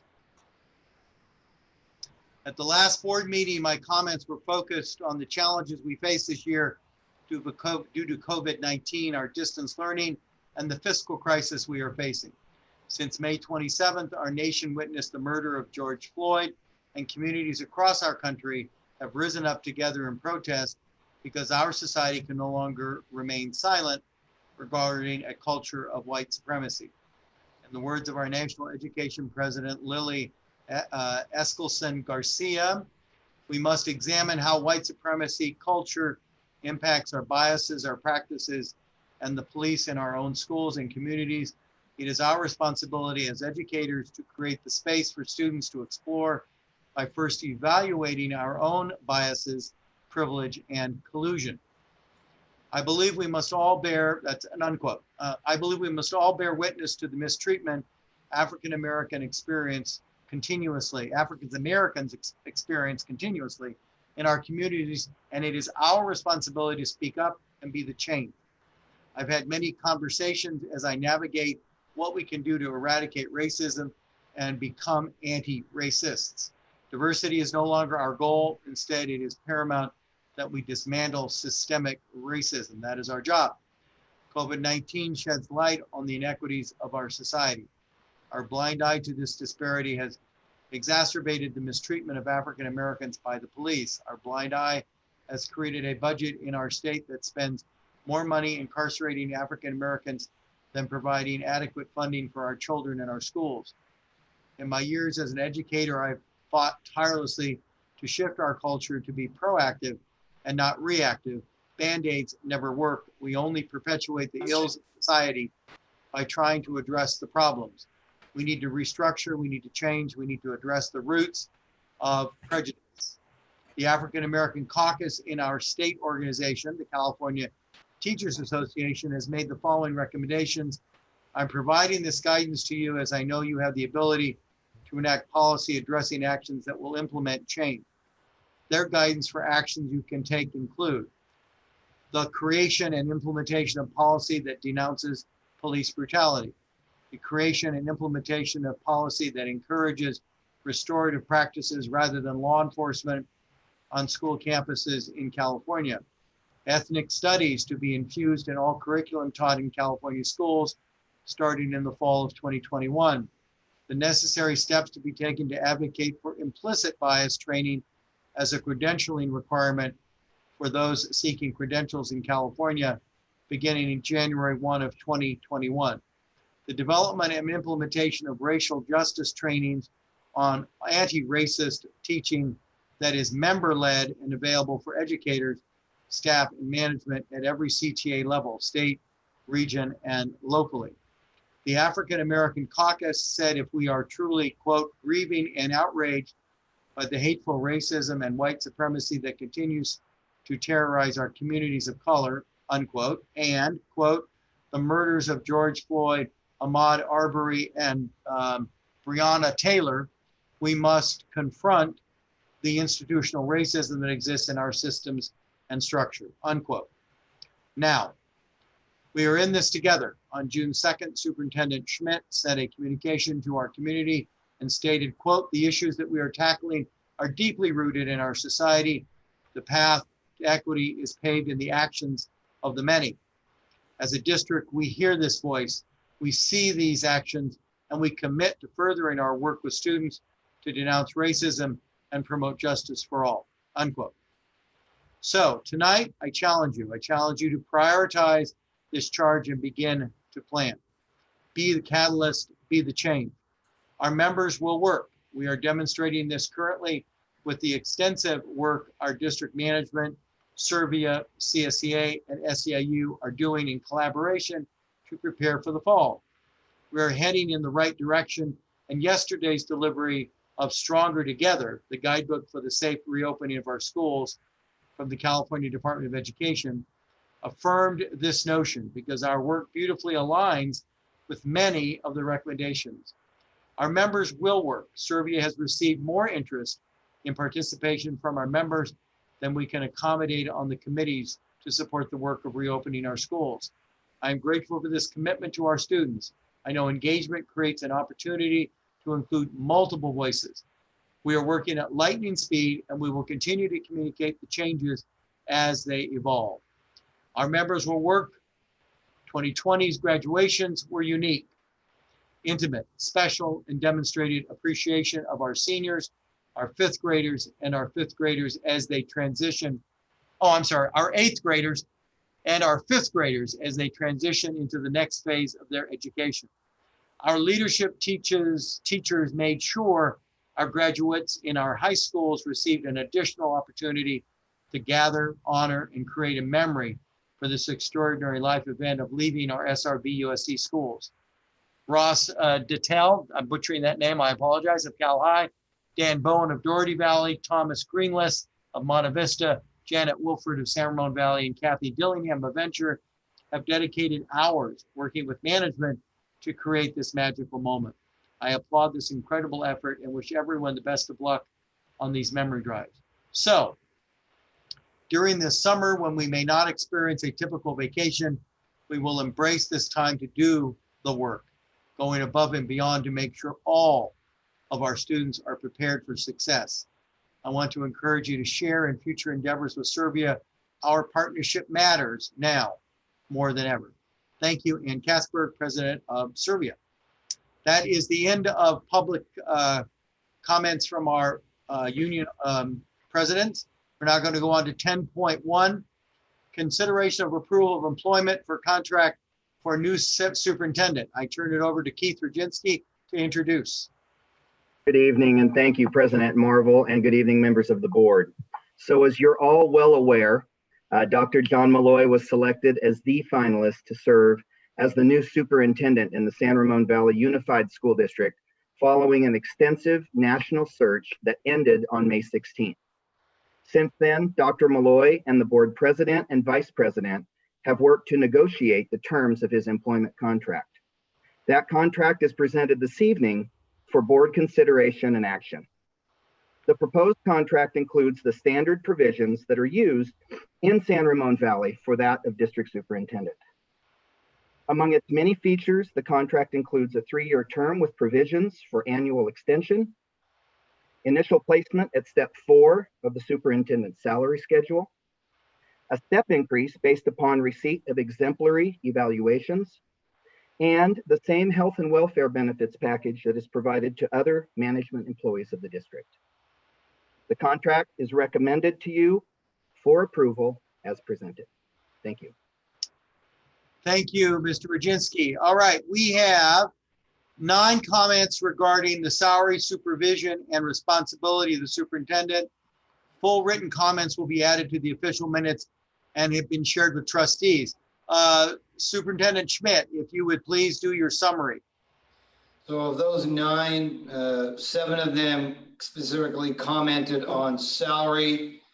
The other combinations of 9 touched on, other than salary, workflow and type of work that superintendent would actually be doing, and also commented on some specific contract language.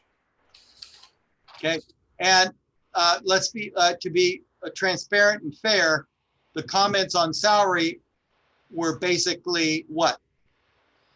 That the salary number was too high. Okay, got it. All right, and with that, I would like to, hold on here. Yeah, all right, so we've had comments from the public. We've heard the introduction. Before we vote, I first would like a motion and a second, and then I would like to hear from Dr. Malloy, who's with us tonight. All right, so Rachel, are you making a motion? I would move approval of the contract. Okay, is there a second? Presented. Thank you. Second.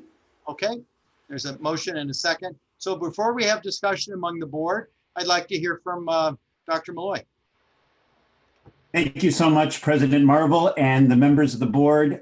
It is truly a privilege and an honor for me to be here with you this evening. I'm so excited to be joining you, should this be your decision tonight with this contract.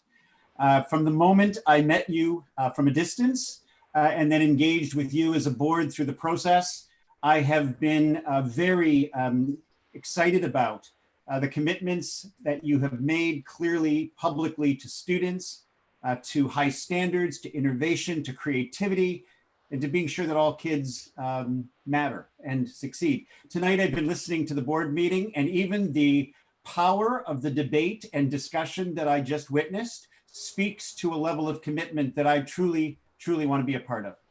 I'm excited to meet the community, students, staff, parents, and to bring my experience, but also to learn and lead with you in collaboration.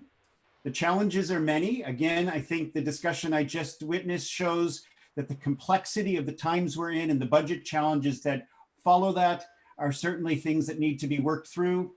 And again, I believe that it's an exciting time for me. I look forward to joining you soon, and I'm very, very grateful for this opportunity. Thank you. Just for the people watching, Dr. Malloy will join us on August 1st, assuming we have a vote of the board that's positive.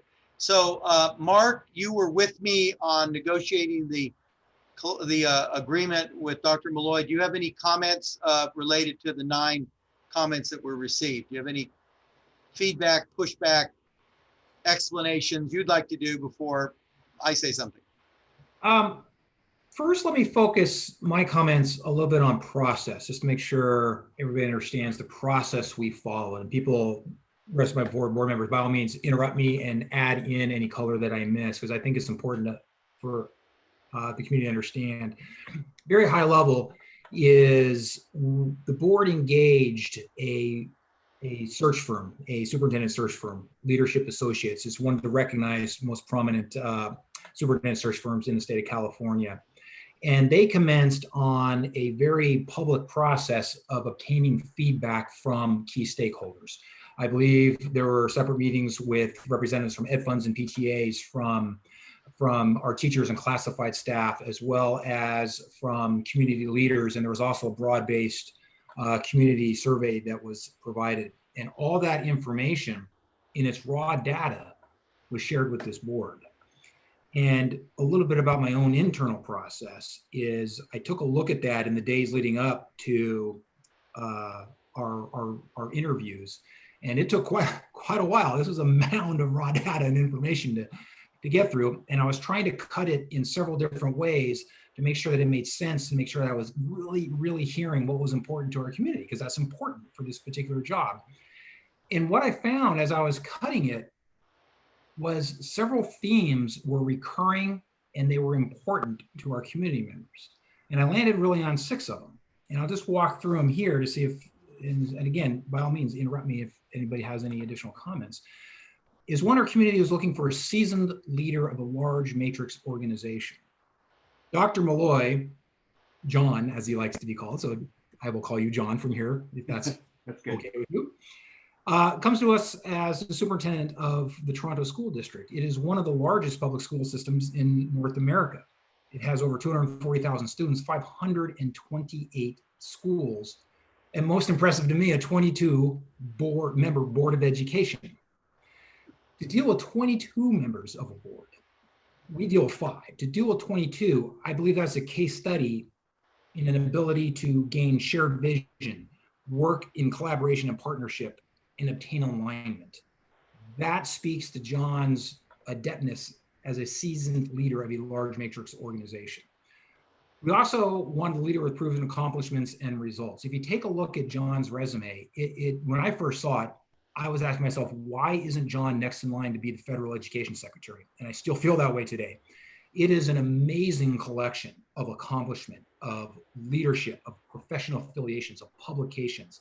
It is truly a remarkable breadth and depth of skill set that John is bringing to our district, and it is truly remarkable. We wanted a leader versed in distance learning and the modifications to instructional delivery systems given the environment that we're in. As I mentioned, John is a leader of one of the largest North American school districts. He is knee deep in these issues. He is leading a very large matrix organization in the exact same processes and challenges that we are under today. We wanted a leader who is well experienced in negotiation with bargaining units. That was a common theme. John has 7, if I'm correct, 7 bargaining units under his command. That speaks to his depth of knowledge of bargaining. The 2 most important pieces of feedback from the community that I distilled were our parents feel that they are a value-added asset to our educational experience here at Sangamon Valley. And they're right. They want a leader who will engage with them, communicate with them, listen and hear them, and truly partner with them to achieve best we can be results. Second, and equally as important, not second, equally as important, our teachers and our classified staff also want a leader who will engage, listen, hear, collaborate, and partner to do what is best for our students. In our conversations with John, we never really had to ask direct questions around how he collaborates with key stakeholders. We never had to probe. We didn't even really have to listen very hard or diligently to hear the answers and the responses. They were the root, they were the foundation of every single discussion topic that we had. How do we engage all key stakeholders to move what's best for kids? It was a remarkable interviewing experience. Lastly, and this is personal for me, I was looking for an engaged leader that had empathetic leadership style. We actually talked about situational leadership, Ken Blanchard. And John was very familiar and actually approached us with that type of leadership style where you listen empathetically and you play back such that you can understand the situation that you're in to provide the appropriate situational leadership. And that's what John proved to us that he was not only capable of, but he was a student of. And it was very important for me to find that kind of leadership. John is going to be a calming voice in our district in a time of great uncertainty. He is going to be a fantastic leader, and I really don't want to use the word nice, but John, I just don't have a better word for it. He's the nicest guy you're going to meet. Within 10 seconds of engaging with John, this community is going to understand that this is a man whose foundation is trust. And I hope everybody finds that the same way I do. So a little bit about the process. On speaking directly to some of the comments on the cards around salary, is we took a look, let me go back in time for a little bit. When we engaged Leadership Associates, we had a very public meeting, engaging with Leadership Associates and walking through what our expectations were, what did we want to see, what the job description was. And specifically, I asked what were the salary expectations of a proven leader that would come into a very large district like San Ramon with the high expectations our key stakeholder groups have of San Ramon. And the answer from our search firm, who is not remunerated, who is not compensated by a percentage of first year salary like a lot of search firms are, they were on a fixed fee basis. Their response was somewhere in the 330 to 370 range. That was a little bit surprising, and we pushed back, but we understood it. That's where the market was from our consulting firm. As we went through the process and we landed on John, I believe, I'm not going to put words in my four other board members' mouth, but I believe we are all aligned that John is the best candidate, and one of the best candidates any of us have ever seen, quite frankly, to come in and lead this district. To have somebody with that depth and breadth of experience to come lead a district when we want him to live in our district, become part of the fabric and DNA of our district, we had to offer a competitive salary. When you look at neighboring districts, you can look at Dublin, you can look at Livermore, you can look at other high-performing districts, Fremont Union, you can look at Palo Alto, down south, Tustin, Irvine, similar districts of similar size complexity, bigger districts, Elk Grove. The salary is competitive. We do not believe we are overpaying. We believe in our hearts we're doing the right thing for our students and for the longevity of the health, social, emotional, as well as academic health of our students. Let me stop there and see if anybody wants to provide any commentary or debate what I've said. So I joined with Mark. The 5 board members interviewed John. Mark and I were the ones that led the negotiations committee to settle on John's contract and the offer of employment and the salary. So there's some misconceptions out there that I want to clear up as well. You sort of said it, Mark, as well, about the issue of salary. If you look on, there's a website called Transparent California. Their data is from 2018, so the salaries are actually a little low compared to what they would be if you looked at 2019, 2020 data. But our salary for superintendent is certainly not average. It's not in the bottom. It's in the top 10% statewide. And we're our size of our district, we're in the top 5 or 6% size-wise as a district. So being in the top 10% would not be unexpected anyway, because generally the smaller the district, the less money you make. The bigger the district, the more money you make as superintendent. That's just the way things work when you're running an organization. Private sector, public sector, doesn't matter. So we're in the top 10%, not just because we're a large district comparatively to most districts, the 1,000 school districts in California, but also because we have a philosophy of being competitive in the marketplace. We talked to the search firm about that, as you indicated, Mark. So we placed our salary exactly where the sweet spot was, if you will, that the search firm had indicated we should look at. We negotiated a salary with John that is appropriate for the years of experience he has as a superintendent. But interestingly enough, don't take this personal, John, but less than the current superintendent makes. And less than a district 15 minutes down the road, 20 minutes down the road, that's 1/3 our size. That district pays their superintendent thousands more a year than we're paying John or we're paying our current superintendent. So the reality is, if people think that you're going to get a world-class leader by paying a subpar salary, the reality is you're not. And I did HR and K-12 and higher ed for many, many, many years. And I can tell you, it's not a theory, it is a law. The reality is, if you're at the bottom of the labor market, you'll always get people to apply. Will they be the people you want to hire? Whether that's a teacher, whether that's a principal, whether that's a superintendent. So we have a philosophy at all of our positions of trying to be highly competitive in the market. And we are top 10% in the state for our teachers, top 10% for our administrators, and yes, the top 10% for our superintendent. Somebody had made a comment, and I want to reemphasize this, John. Don't turn red, John. One of the things that, don't get embarrassed, but one of the things that we heard over and over again is the analogy of, you're a prize fighter getting into the ring, and you have weight classes. Well, this district fought way above our weight class, and we won by getting Dr. John Malloy. So I think from my perspective, that says it all. I believe we made the right choice. We made the right choice for our students, for our parents, for our taxpayers. John's going to be the guy to take us to the next level as a district and guide us through probably the single most important set of potential disasters all coming together at once that any school district has had to face probably since the Great Depression and maybe even before, all coming at us at once and how we're going to deal with it. There's nobody better at the helm than John Malloy. I firmly believe that. Any comments from other board members? Mark, I'm sorry, Ken.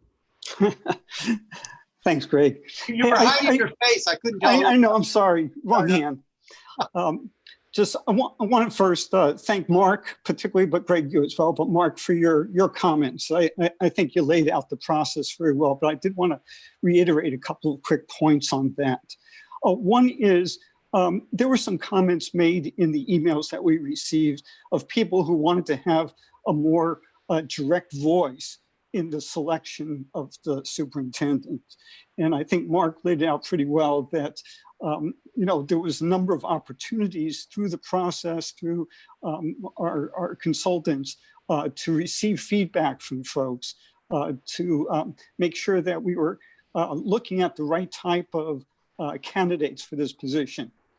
And I just want to remind folks that we are your elected representatives. So good or bad, you've kind of given us that task to take your feedback and make decisions, and hopefully good decisions on behalf of this community. I believe Dr. Malloy is the right decision for our community. We, though, had a number of excellent candidates for this position. I just want to make that really clear to folks. John was not the only individual brought to us. We had quite a number of folks. We narrowed that field down to 5 that we interviewed, and we interviewed folks over a day and a half, a full day and a half of interviews. And part of what we're looking for is someone who would, in fact, meet the kinds of interests and needs of our specific district, the kinds of feedback that we did receive from the community, as well as the perception that we each as board members brought to the table. There were individuals who, quite frankly, would have been an excellent choice. However, in my mind, those excellent choices would have been excellent for a different superintendency in a different district. Each of our districts are different in different ways. And there are some that have different expectations, different places on where they sit in terms of the community that they serve and the expectations of their parents and teachers and the rest of the school community. I believe that John really matches the expectations for this particular community, and I'm really pleased that we were able to select him. Just to clarify one point, I think we brought it up before, that John is an American citizen. He was working in Canada, but Toronto, but yes, he is an American citizen. And John, we look forward to your participation in this district for a long period of time. That as well. Thanks, Greg. Okay, Susanna?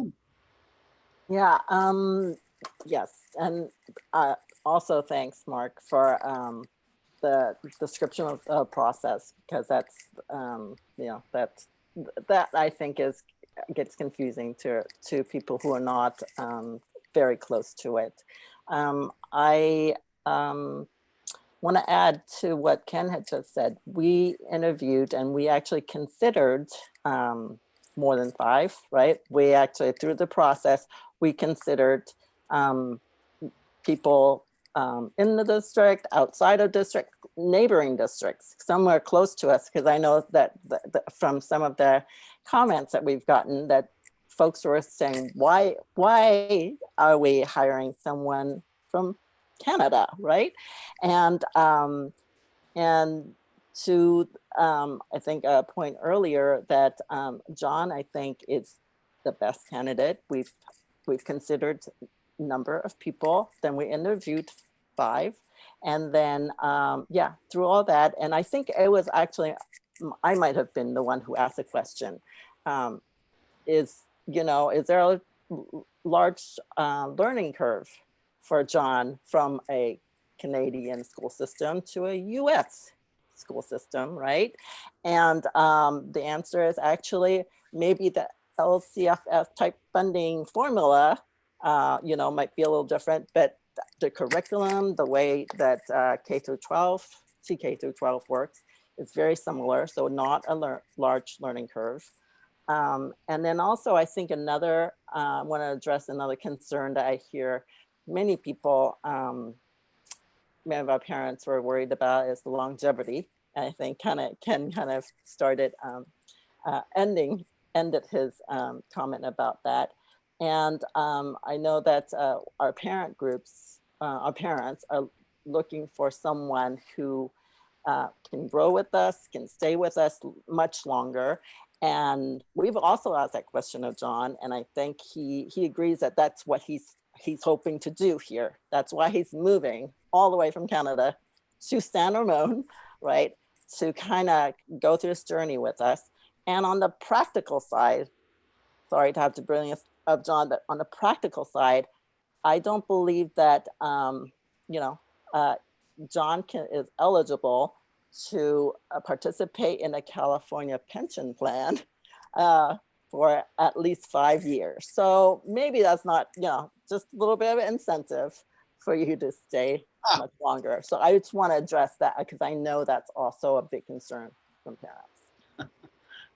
Rachel, any comments? I really don't have anything to add. I think everybody covered it beautifully. I'm really excited for you to join us, Dr. Malloy. Okay. This would be the time normally in a non-COVID environment in which we would all sign the contract together. The operative word, together.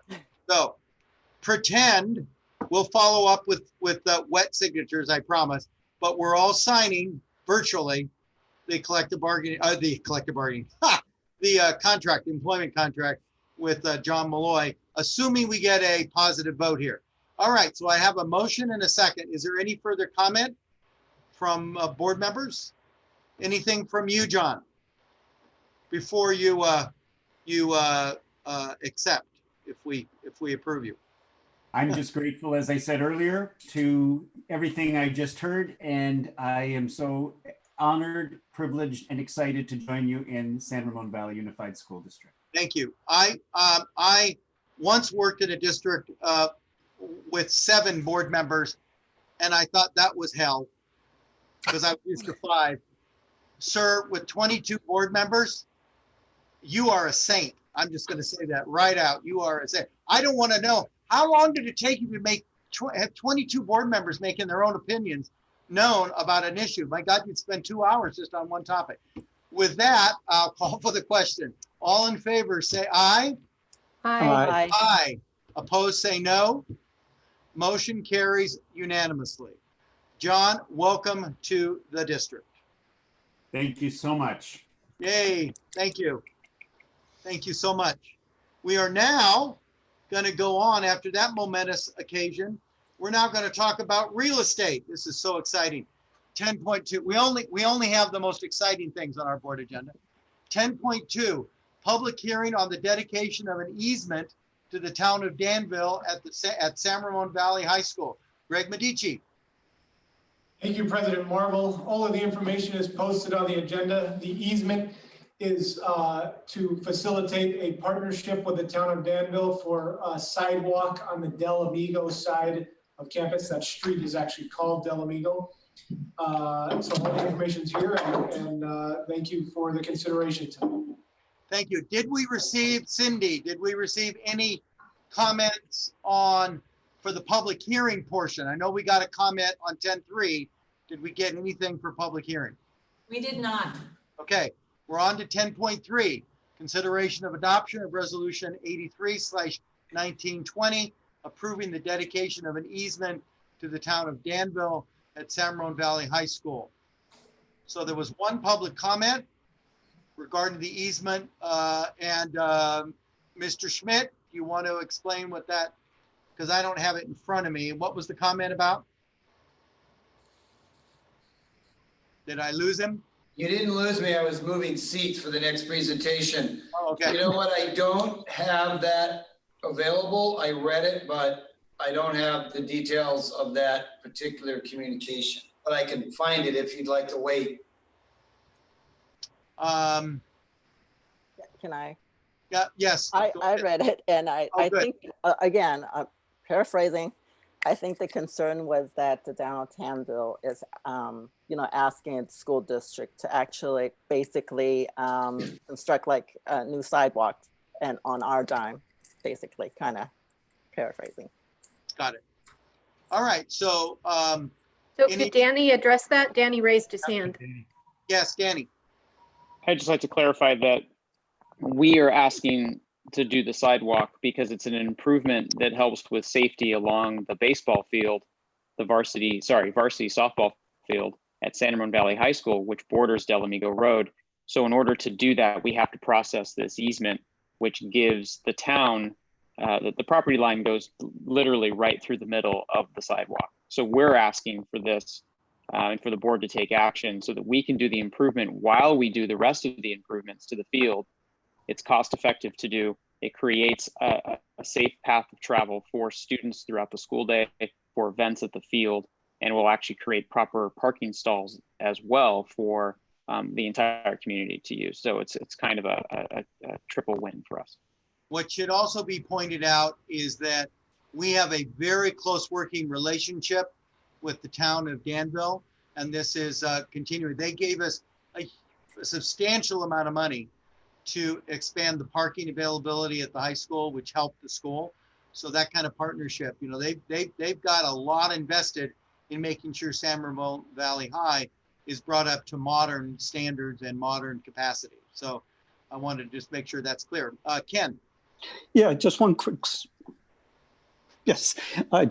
statement.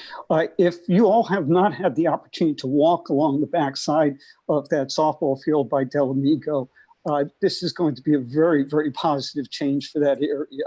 Right now, if you want to go from the Delamigo gate towards San Ramon Valley Road, you have to walk in the street on the back of cars if cars are parked along that edge. It's kind of dangerous right now. And it's going to be very nice to have not just a sidewalk on the outside of the fence, but also 88 type access on the inside of the fence for folks who are going to be using that field going forward. So this was part of a project that we're using different district funds for, not Measure D funds, right, Danny? But very positive change for that school site. Got it. So do you want a motion? I need a motion. I was going to say. I would like to make the motion. Okay, Rachel is making the motion. Susanna is seconding the motion. Any further comments or questions? All for the question. All in favor say aye. Aye. Aye. Aye. Opposed say no. Motion carries unanimously. Now 10.4 has been pulled, as we discussed at the beginning. This had to do with board elections in November. And as long as we have an action item that we approve prior to June 30th, then we're in compliance with the law on this item. There was a typo on the item, so it was pulled. All right, now we're going to do 10.5, public hearing for the proposed 2021 district budget. Greg Medici. Thank you, Mr. President. And Mr. Pitzer will bring up a slide presentation. Tonight is the first reading of the 2021 adopted budget. This summary literally summarizes all of the Sacramento documentation, and June 23rd will be when the board is asked to take final action. We're going to cover both revenue and expenditure assumptions. We're going to also touch on that the coronavirus environment has pushed LCOP adoption for all districts to December 2020. So just usually a standard part of the adopted budget is now kind of pushed back 6 months. We're going to cover all the specific financials of the adopted budget at a high level. and then look at the multi-year projection. And then finally, more than ever, as soon as we adopt this budget, we will continue to anticipate integrating the latest and greatest data from Sacramento and from our own data, basically, literally, as soon as we adopt this starting July 1. So slide 3 is our first set of assumptions on revenues. There are key 2 revenue components to consider on this slide. Number 1, declining enrollment. Thank you, Mr. Pitzer. The minus 275 student assumption is a continuing trend of the last 3 years of actual declining enrollment in our school district. As touched on previously, the first time in actually the recorded history of the district that we are in a decline. So that's a very key assumption, and it flows through the multi-year projection in a compounding way. The second one, and we wish it wasn't here, is the reintroduction of Sacramento of something called a deficit factor. As we've touched on often when we talk about our financials, the vast majority of our dollars come from the local control funding formula and specifically Sacramento.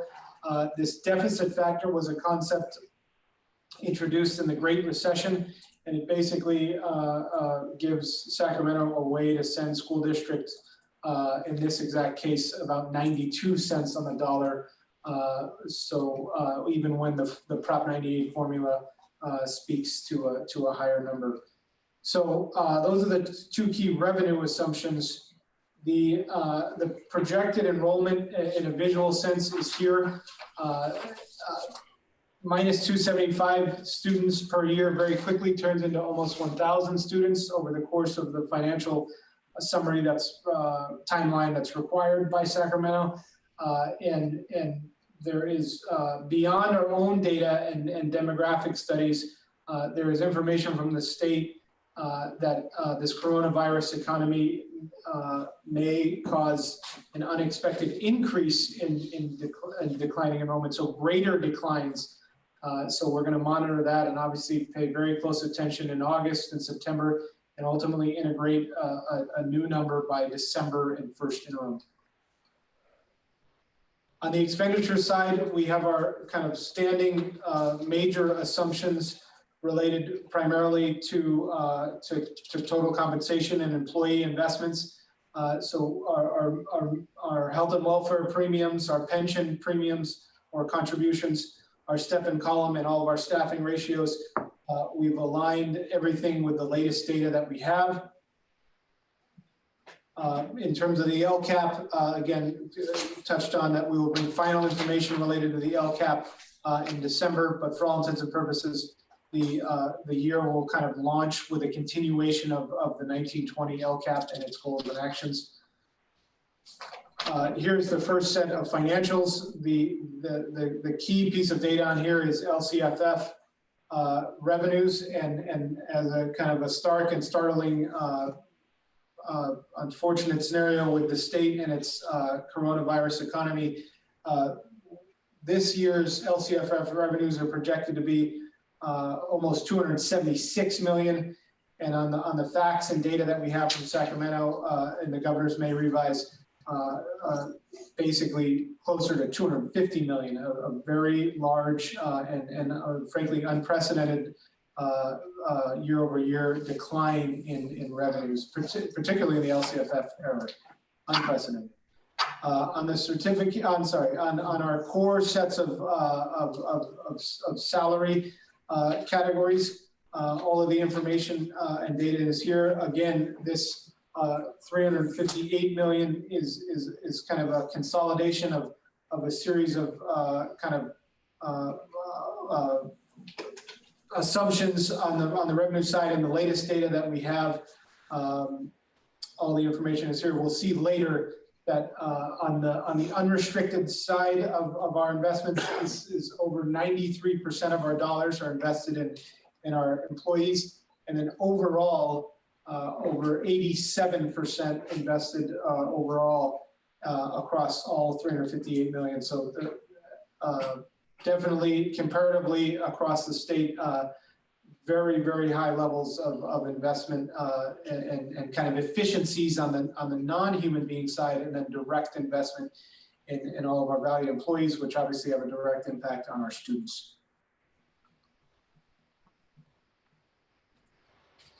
A really key piece to understand here is that what we're about to see is that the state's deficits are causing kind of massive utilization of our resources, and specifically reserves. We have actually transferred all remaining non-economic uncertainty reserves back into the general fund, and very specifically our declining enrollment reserve, not for declining enrollment purposes per se, but simply for the fact that Sacramento is projecting sending us so much fewer dollars. We'll see here in the circle that we, as it stands right now, even with that almost $5 million infusion, the $4.5 million infusion, we still have a $15.6+ million unrestricted deficit without the $4.5 million infusion of our last remaining kind of one-time reserves. That would be a $20 million number there. So again, the order of magnitude is simply staggering.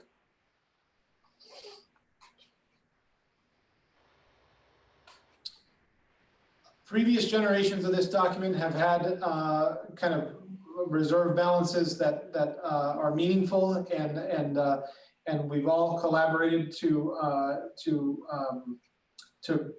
realize the investments that were intended by the one-time reserves that were built up over decades, actually, like curriculum investments and professional development.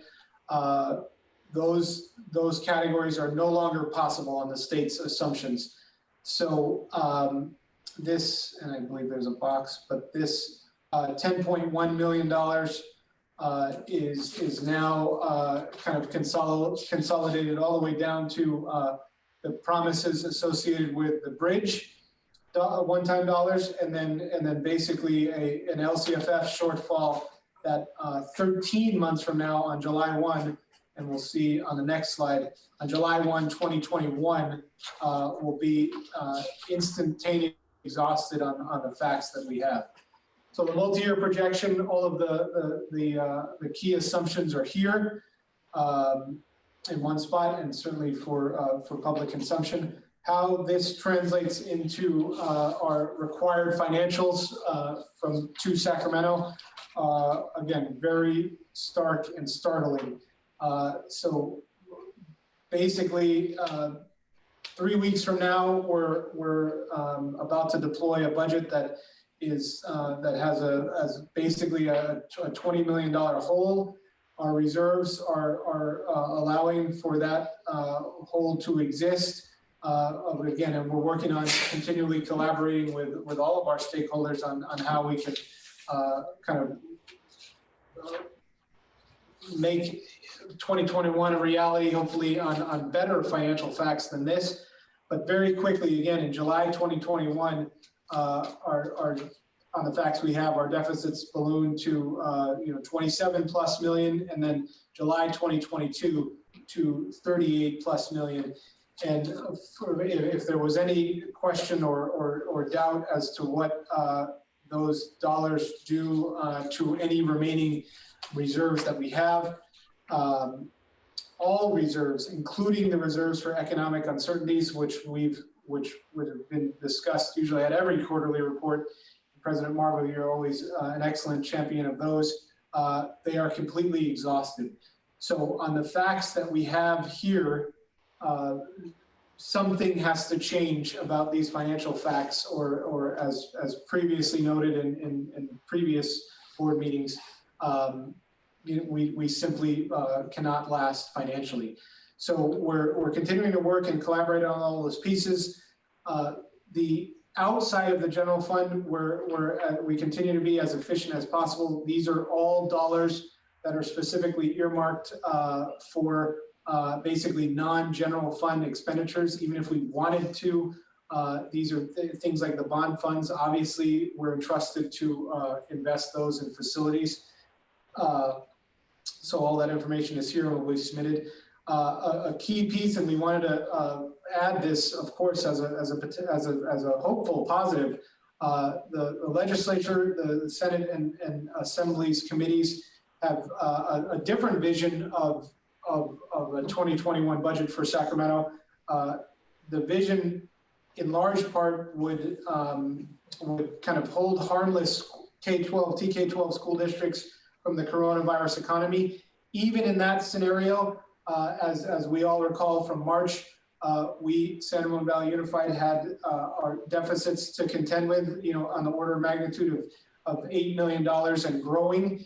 So we're certainly hopeful that the Senate's vision, the legislature's vision, and the federal government helping states like California comes true. But we are going with the pretty much a universal recommendation, both of the county and many of the state authorities, that the May revision is likely better accounts for the state's own $54 billion with a B, $54 billion shortfall over 2 fiscal years.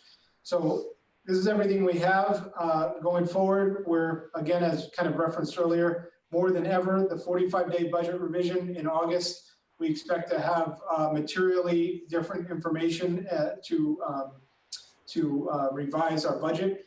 And then ultimately by first interim, when combined with new knowledge about declining enrollment, we also expect first interim in December to be a materially different document than what is being presented as a first read tonight. So that's everything we have, and certainly we're here to answer any questions of the board for the opportunity. Thank you, Greg. Any comments from board members, questions?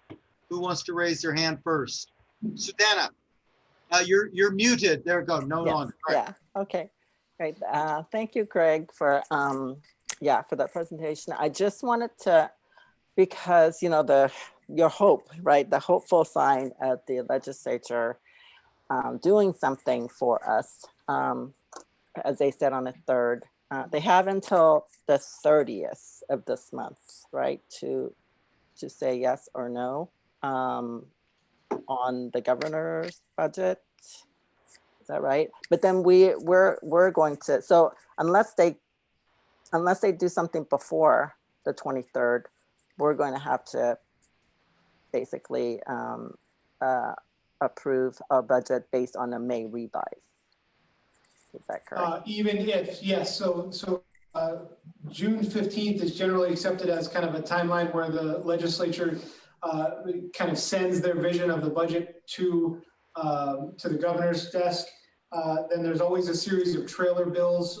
We from the information that we have, depending on whatever the legislature and the governor signs by June 30th, the more than ever, the trailer bills may be where kind of the meatiest parts of the budget are. So all of that information will be kind of fully understood, hopefully through July. And then the budget process envisions by code the 45-day revision, kind of capturing all of those, all of the final state budget assumptions.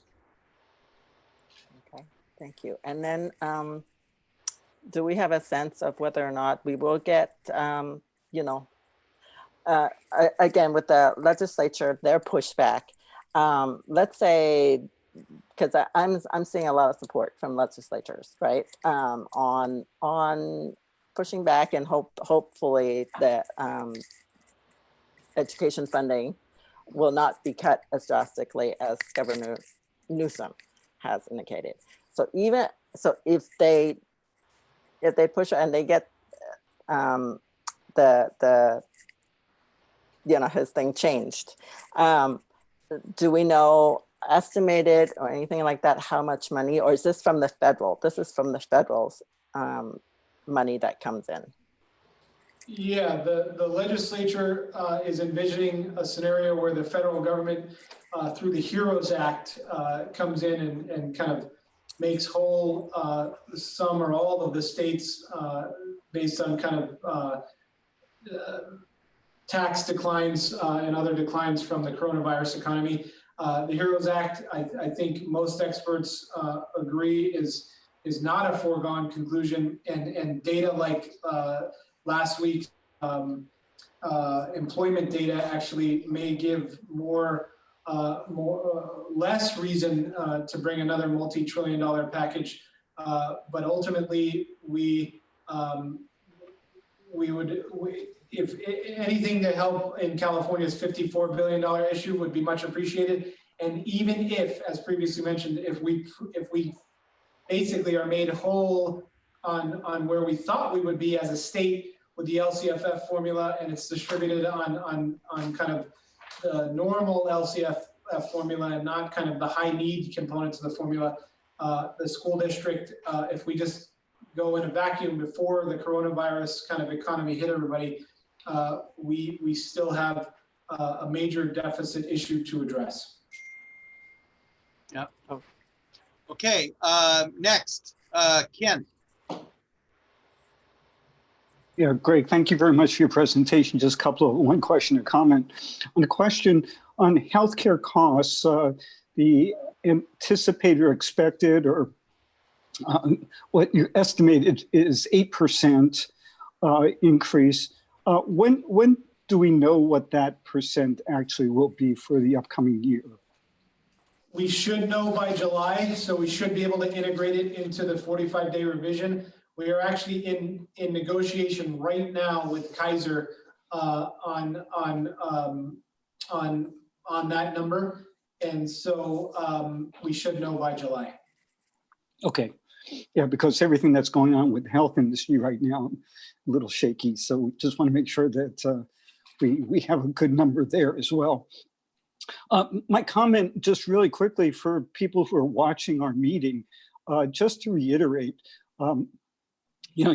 have a pretty, a difficult time that we have going forward with our finances.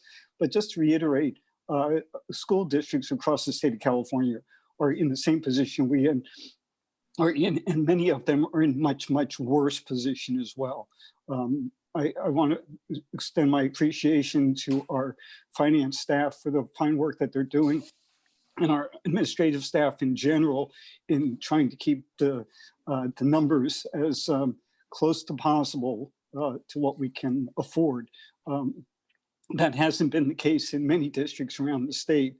And so, for the legislature to be considering changes to the May revise, it really is a statewide issue that a lot of districts will be suffering if some kind of changes are not put in place. Thank you. Okay, Rachel or Mark, who wants to, any comments? Mark. My brain is completely locked. I apologize, Greg. Here's a question. How does California legislative bodies present a budget to the governor for enactment based on a hope and a prayer from the federal government? Is there contingency locked in? Is it a trigger mechanism that's locked in? How does that work?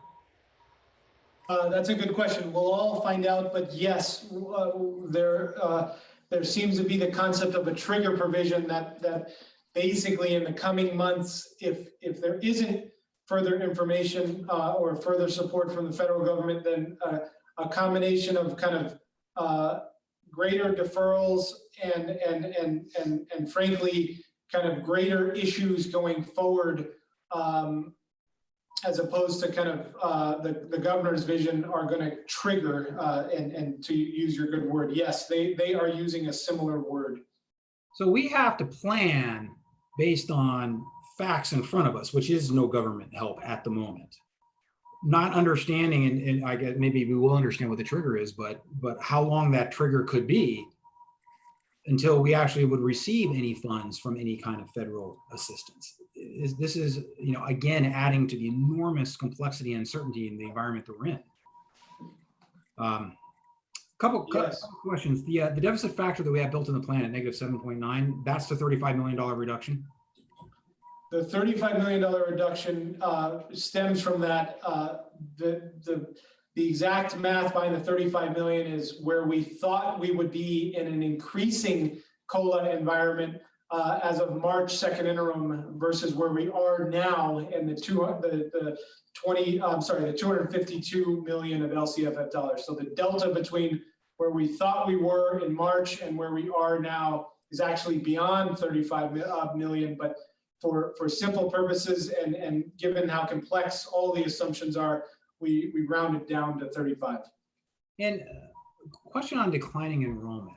I know we're still basing on trends and what's in front of us. School services or any other third-party organizations starting to advise on projections of declining enrollment based on the coronavirus environment that we're in? Yes, they are. And there is a statewide assumption that any declining enrollment assumptions that existed before coronavirus will be worse because of the coronavirus, whether it's inflow, economic inflow, or even the kind of virtual learning environment. But yes, worse, lower levels of declining enrollment. Are we starting to think about how that should be factored in to our particulars? Yes, we are. And really the best consensus that we've come up with is that this is a good number, a sound and reasoned number for the board to consider in this adoption. And then as soon as we have more information in terms of how many students are physically here in August and September, we will absolutely integrate that data and then update in our next material report from Sacramento purposes about 2021, which is December's first interim.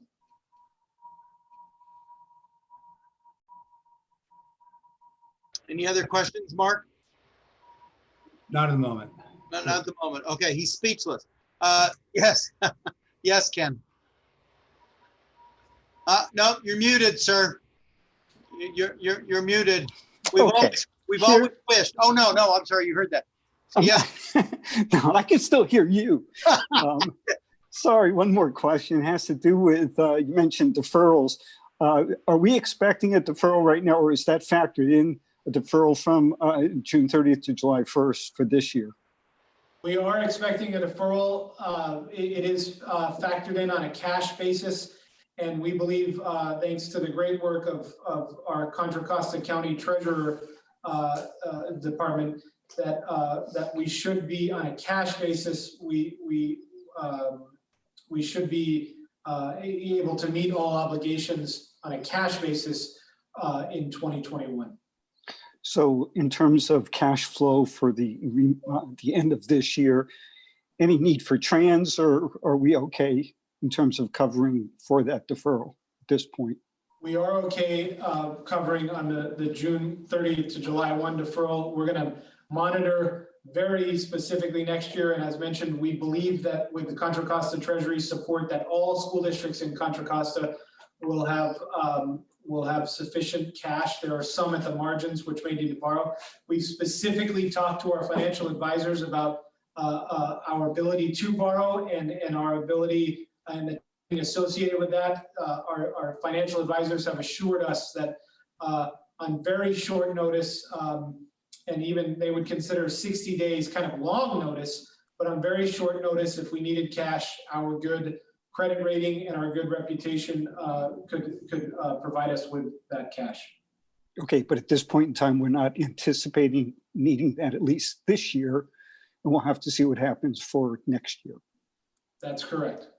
Okay, thank you. And just so everybody knows what it is, it's trans are, for lack of a better term, a short-term loan.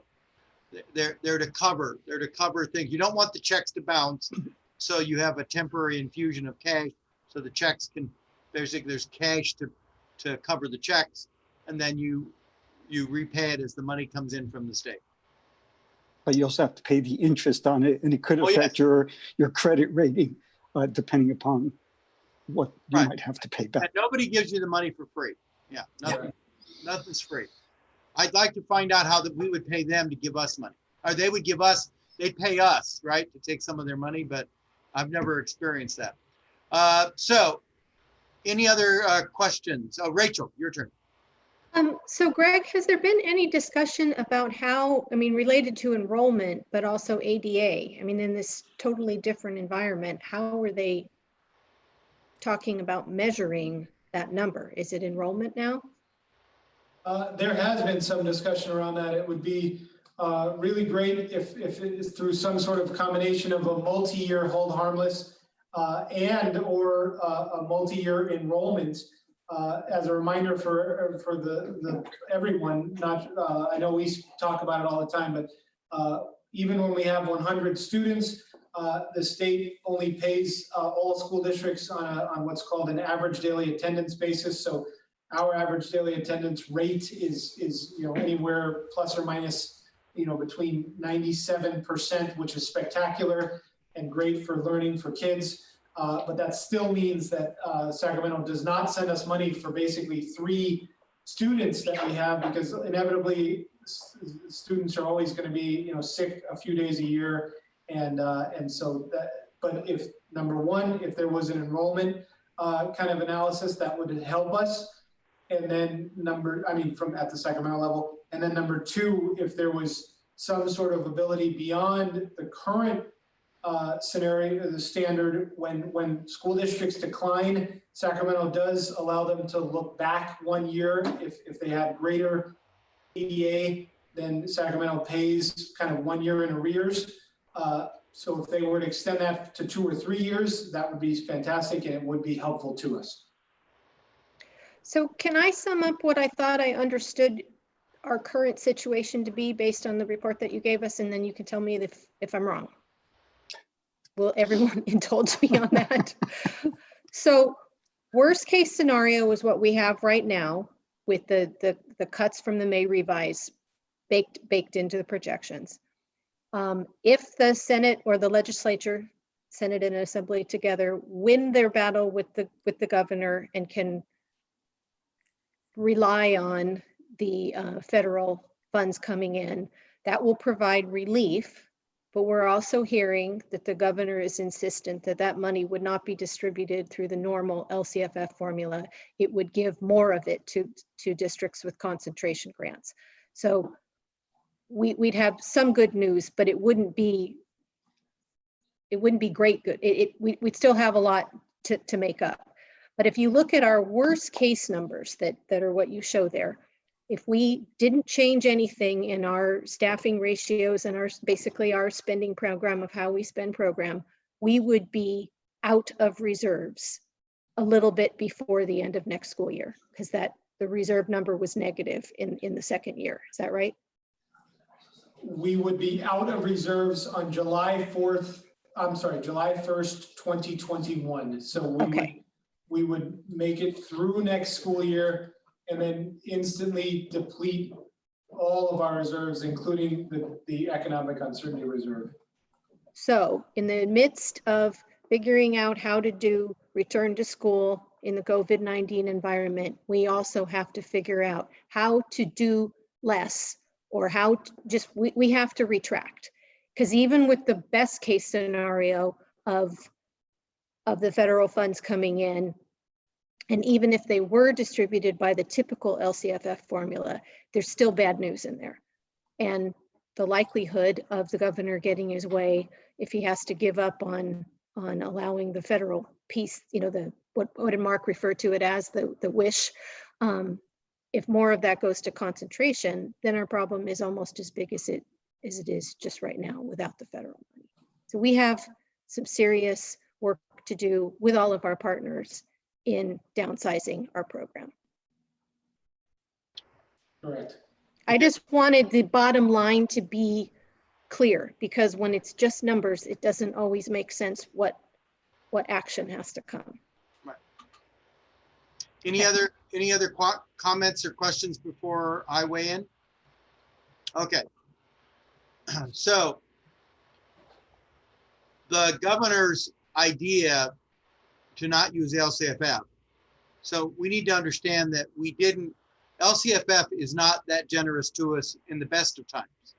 So we are the second lowest, I'm going to say it, I know people hate me to keep yelling at, but I'm going to. We're the second lowest funded school district in California because of the LCFF formula. So even in the best of times, we're not getting the kind of money that the vast majority of other 1,000 school districts in California get. That's issue number one. Number two, we saw a preview when the state received, I don't know, what was the amount, Mr. Medici, built $1.5 billion, $2 billion from the feds in the first round? Correct. Yeah, so what was our share and how did they distribute that money? They based it on another formula that also kept us near the bottom of the stack. We got $400,000 in a district that's smaller than us by thousands of students in this county, in Contra Costa County, got 10.8 million. 20 times more in revenue from the same pot of money that the feds had handed to the state of California.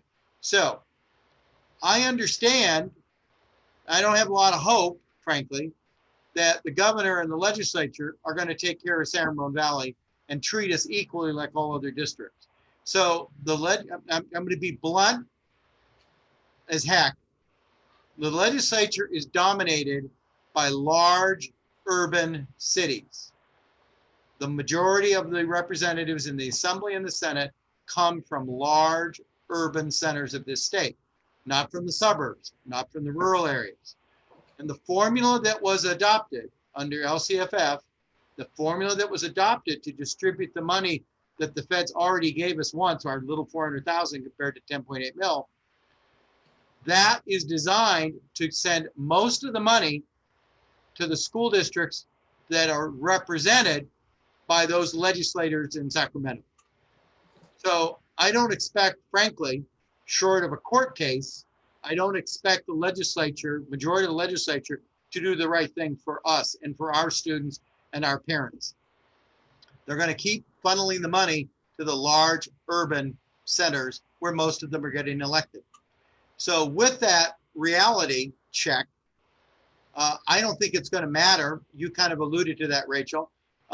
If they use with the governor's assertion that he's going to send more of the money to the big urban districts, we're not going to see the kind of money we should probably get, assuming big giant assumption, the feds even pass something. I think Mr. Vidici's comment about with this, the relatively, everything's relative, spectacular unemployment numbers that we had, the decrease that was highly unexpected to be that low. The reality is, I don't think there's the will in Washington to send another 3 or 4 trillion that we don't have already in the Treasury to just print up more fake dollars, because there is a cost to that in the final analysis. You spend money that you do not have. Remember the German Republic after World War I. They just get printed up a whole bunch of money. It cost you 10 billion marks to buy a loaf of bread. We're not quite there yet, but we keep spending trillions that we don't have. There's going to be a cost to that. Would I love some money from Sacramento or from Washington? Absolutely, because I want to do what's best for our kids. But the Sacramento's already told us, don't expect your fair share. So we're basically in this alone, and we're going to have to deal with it. We have to assume that we're not going to get that kind of money.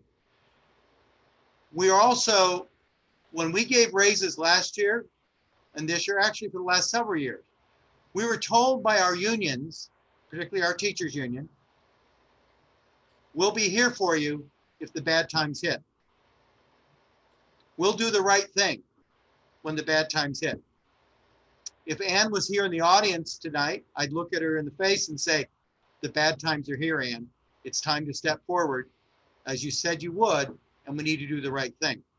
In doing the right, I'm not saying that they're not having those discussions, but I'm saying it's time to call in that promise. It's time. I also think that as a board, we need to make it clear that the priorities of the budget that we're being presented are trying to insulate the negative impacts on kids. In other words, are we here for the bureaucrats? Are we here for the bureaucracy? Are we here for the adults or are we here for the kids? So what are we going to do as a board? What are we going to do with our stakeholder groups, our employee organizations, to try to limit the negative impact on the massive cuts that we're going to have to do financially? Will there be negative impacts on our kids? Absolutely. There's no way around it. What do we do to limit it? Because our first priority should not be those of us that are adults in the room. The first priority needs to be the kids. That's what we're all here for. So I'm hoping that our budget priorities are going to reflect that. I'm hoping that our discussions with our stakeholder groups about what they're going to do to help us solve the budget crisis that we're in, that they're going to put kids first as well. It's time. This is the time to do it. Biggest crisis we've ever faced. We need to do it. One final question, Mr. Medici. You are going to be, I'm assuming when we adopt the budget, we're not going to have a totally positive budget. We're going to have a qualified budget. Is that true? That's correct. On the criterion standards forms, there is a question on the very last page that basically says, within the multi-year projection, will the district be able to meet its financial obligations? And our answer to that question is going to be no on the facts that we have. So that is almost the definition of qualified, which is something has to happen there is a qualifying kind of asterisk on our budget in terms of something needs to change for us not to frankly deplete our finances and go bankrupt. So there you go. So I never expected as a board member to be hearing those kinds of words coming from our CFO. We managed to get through the Great Recession with not having to do that. And we had reserves to cover it. So again, this just emphasizes the importance of all of our stakeholder groups, all of our employee unions. Everybody needs to come together and find a way to get us through this, because the alternative is being taken over by the county. The alternative is kids will suffer, kids will hurt. So our goal should be to minimize it. And I'm confident we've had a long positive relationship with our employee organizations. I am positive we'll all step up. The board, administration, our classified, our certificated teaching staff will all come together and figure out a way to get through this together. We're all in this lifeboat together. We're all bailing together right now, but we're all going to do it together. And we have no choice, because the alternative is failure and the alternative is kids will be hurt. That's the bottom line for me as this board member. So any further comments? Again, this is not an action item. It was a public hearing. Any further comments from board members? Any further questions? Hearing that, we are finished with the public hearing. So 10.6, consideration of approval of non-district course grading summer 2020. Christine.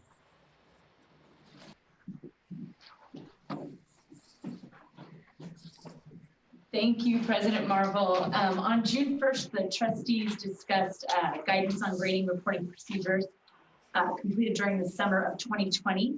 So tonight, specifically, we're recommending that the board can consider approving that non-district course grades completed during summer 2020 that are submitted for placement on the San Ramon Valley Unified School District transcript will be reported in that original format. Okay.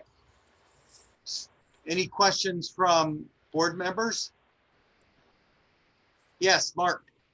Just to reiterate from last Monday's emergency session that we had, how do we define summer for non-district courses? Absolutely. So summer courses are courses that students finished on or after May 30th. Spring is being defined as on or before May 29th. Thank you. Okay. Any other questions from board members? Any comments? Okay. Someone wrote us a letter about a non-district course that started in the spring, but was ending, I believe it said May 31st. And it sounded like a real hair splitter situation. We don't need to resolve this right here, but I hope staff can get back to that family and figure out how that gets interpreted. I thought Christine had already answered that. So it's after May 29th, therefore it's treated as a summer course. Well, this person had some kind of argument about the start date. So I'm just asking Christine to dig into the details on that. Have reached out to that parent. Okay, thank you. Absolutely, because there was some confusion there, absolutely. Okay, thank you. Good, thank you. All right. All right. Any further comments or questions? All right. I need a motion in a second. So move. Okay, Ken is making the motion. Okay. Okay, Susanna seconded. All right, any further discussion? Call for the question. All in favor say aye. Aye. Aye. Aye. Opposed say no. Motion carries unanimously. Can we agree to extend the meeting? It's 10 o'clock, to extend the meeting by 15 minutes max. So moved. There's a motion. Is there a second? Second. Okay, thank you. All in favor? Aye. Aye. For those in the audience that are watching, we have a policy of if we're going to go beyond 10, we have to take an action by the board to extend beyond 10 o'clock.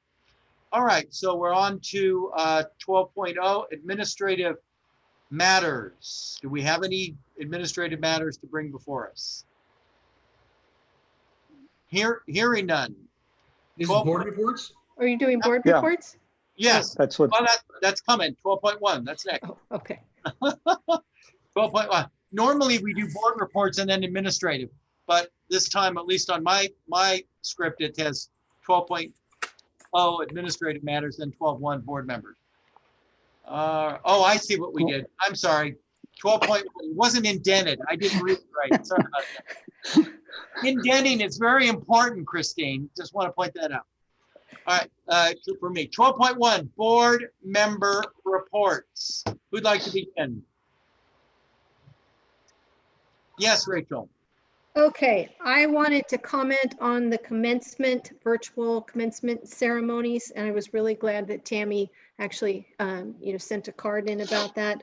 I received many positive, unsolicited comments about that and really enjoyed watching families' creativity about how they celebrated in their backyards and had their graduates in their robes and did all that cool stuff. And my husband even came home with several stories because people he works with are in our school district. And some of them said, that was the best graduation ceremony I've ever been to. I don't ever want to do it another way. And so I mean, who knows if we ever do that, but it was nice to have, some silver lining after all of that people did enjoy them, and hats off to the staff that put all that work into them, including the very creative staff members on site. The Cal High team had music that they performed, and it was just amazing.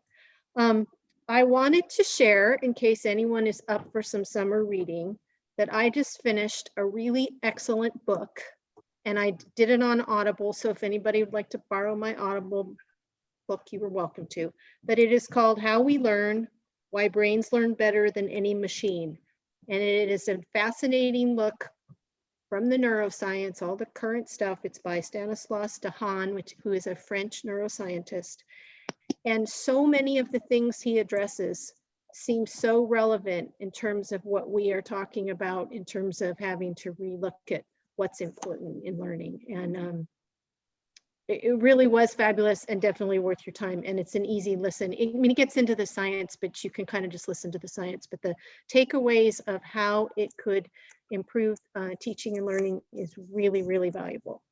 And then one last thing related to our opening moment of silence.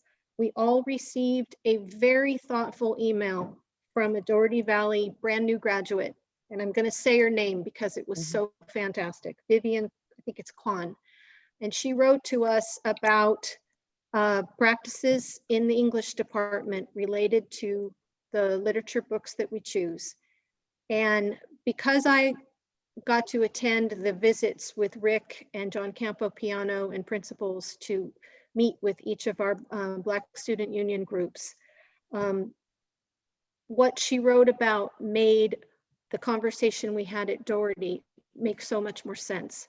And so I really hope that as we are digging into curriculum and instruction, that we will look deeply at her suggestions, because it was a very, very powerful letter that I hope we will take to heart. Okay, thank you. Any, Susanna. Yeah, just again, tagging on to what Rachel said, I also felt very strongly about the student email that we've gotten, this recent graduate. And I mean, I can see us starting to do that, looking at our, books that are offered and curriculum and things like that. Because I think one of the books that we've, I think our Ed Services team suggested, and I believe we approved, was Stamped, which is a anti-racist book for middle schoolers. I believe it was middle school. Or so I think that our Ed Services team are starting to do that, but it would be really, really,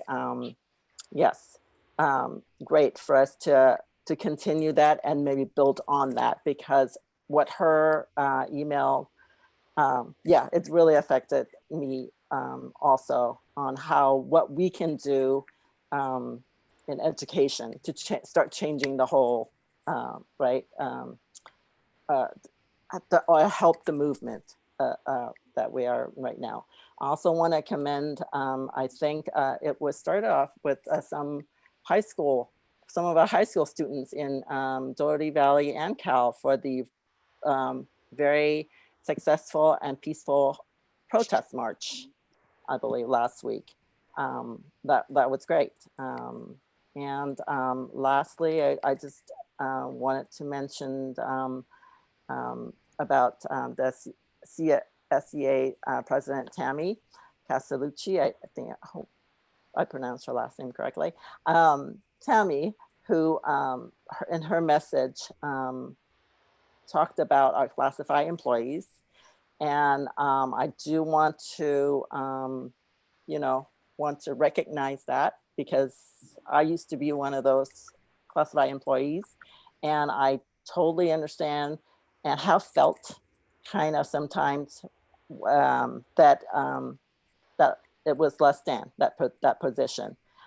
Even though I had amazing teachers I worked with, I totally understand how some of our classified employees might feel a little bit left out. So I just want to recognize that and say that, yes, you have a champion. I know our board is good about all employees, but I just want to mention that I totally understand where our classified employees are coming from, and thank them for their service. Thank you. Ken. Yeah, just quickly, I also want to thank all of the staff and parents who really did an outstanding job in making the virtual graduations and promotional ceremonies, as well as the drive-through events this week, very special for our students. I know a lot of folks were disappointed first that we had to do it this way, and then our graduates had the opportunity to be disappointed again last week when, on Tuesday, when we had to postpone the drive-throughs because of protests. I'm so glad that they were able to be pulled off, and it seemed like the students really appreciated those opportunities. And again, I want to thank everyone who played a role in making those things possible. That was it for me. Okay, Mark. Two things. First, I also want to recognize the email from the recently graduate from Doherty Valley. It was one of the most eloquent, thoughtful emails I've received in 8 years on the board. So I did want to recognize. So she asked us, I hope you read it. I read it 5, 6, 7 times.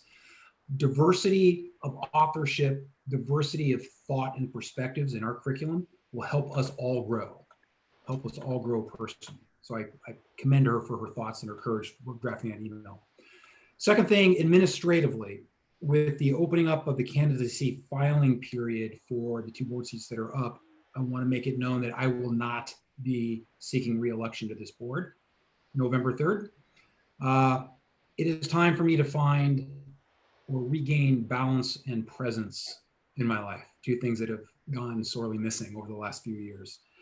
And also because of the makeup of my particular sub-district, which is largely Doherty Valley, and I've said for many years, it would benefit this board to have a direct voice from the Doherty Valley on this board, representing that community. So my hope is over the next month that folks in the Doherty Valley will rise and produce a very robust candidate pool so that we can have thoughtful conversations, debate about what is the next chapter for our school district.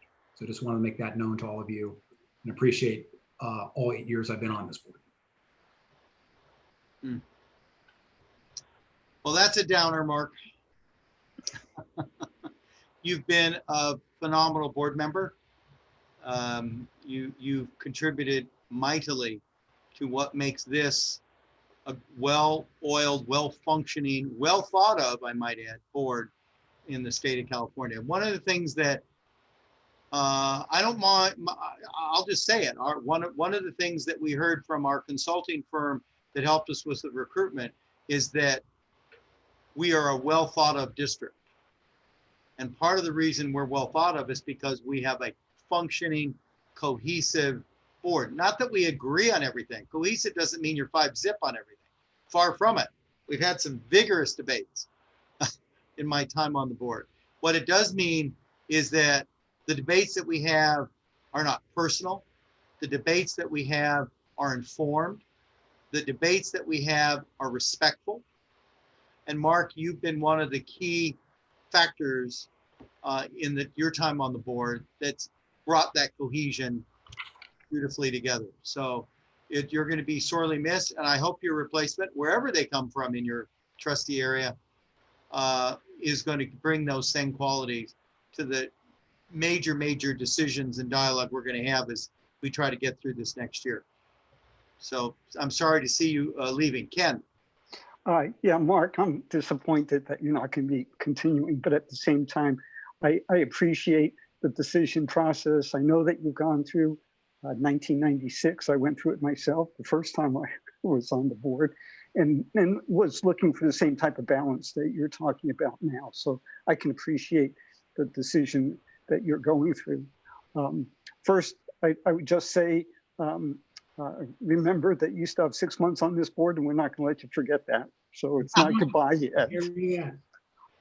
But at the same time, I think it's critical for folks to recognize the role that you do play on this board. And I think tonight's meeting, as well as any, indicated the thoughtfulness and deep thinking and empathy that you bring to this board. Your opening statement and then your dialogue later on during one of our topics, I think really shows what you personally bring to this board, and I'm looking forward to, like I say, your continued bringing to this board for the next 6 months. So thank you. Disappointed, but appreciate everything that you do as part of this team. Thank you for the kind words. Appreciate it. You are now that you've done the announcement, you see a light at the end of the tunnel. And in your case, it's not a train. That's the bottom line, right? We can't say that for the other 4 of us, but you're seeing a light at the end of the tunnel. I want to thank my fellow board members for the thoughtful way we've dealt with all the things we've talked about tonight. I just am always impressed, having worked with in many districts, both as an administrator and as a consultant. We don't always make the right decisions, but we sure think about it a lot. And the most of the time we're human, so occasionally we make a mistake, but for the most part, we get it right. And we get it right because we dialogue, we listen to each other. And we did a lot of talking today, and a lot of thinking about stuff that are pretty monumental. And I want to thank each and every one of you for being such great board members. It's not just Mark, it's everybody that makes the great team that we have here. An administration who supports board members who probably more than most boards We're asking lots and lots and lots of questions. We're digging. And when we dig, we ask still more questions. So thank you for putting up with this. And I wanted to also comment on, I participated in a small graduation ceremony in my cul-de-sac. We had a 12th grader graduating, and we took our backdrop that I use when I go to conferences for my consulting business. I had that out in the middle of the cul-de-sac. We had a wife who used to be a balloon artist on her spare time, and we had big giant balloons in the colors of the high school, and she got her diploma from me, properly social distance and mask, I might add. And we had about 30 people in the cul-de-sac, again, all appropriately distanced, so nobody was within 6 feet of each other, unless you were a family member, and you could sit next to each other. But it was great. It was a great experience. I've also had meetings with students and with parents over the last couple weeks. Very telling. I had a really good discussion with 6 students from the Doherty Valley High School, about their experiences with distance learning, how it worked for them. And I was pleasantly surprised at how positive they spoke about it. There were some things they would tweak, but overall it was very positive for them. Now, again, they're high schoolers. I think you get a different experience if you're trying to talk to a kindergartner or a first grader. Distance learning has a different effect, a different level of effectiveness at a high school level versus the lower grades. But I was very pleasantly surprised by that. But then I also had a meeting with 4 parents today, actually, and I heard some very concerning issues that they had about how distance learning had worked in their schools, both middle school and high school. And so I think Christine hinted around at that earlier in our presentation earlier this evening about the things we had to learn. We didn't get it right initially, and there's things we would do better and we do different. And so I got the yin and the yang, if you will, in feedback from our parent and our community groups. Some good things and some bad things, and that's the kind of thing we need. If we don't get feedback, we're not going to know what we did a great job at and where we need to improve. So I wanted to point that out. The other thing is I received some disturbing news this week that we lost a treasure in this district, and that was our former principal, Joan Diamond. And she passed away after a long illness.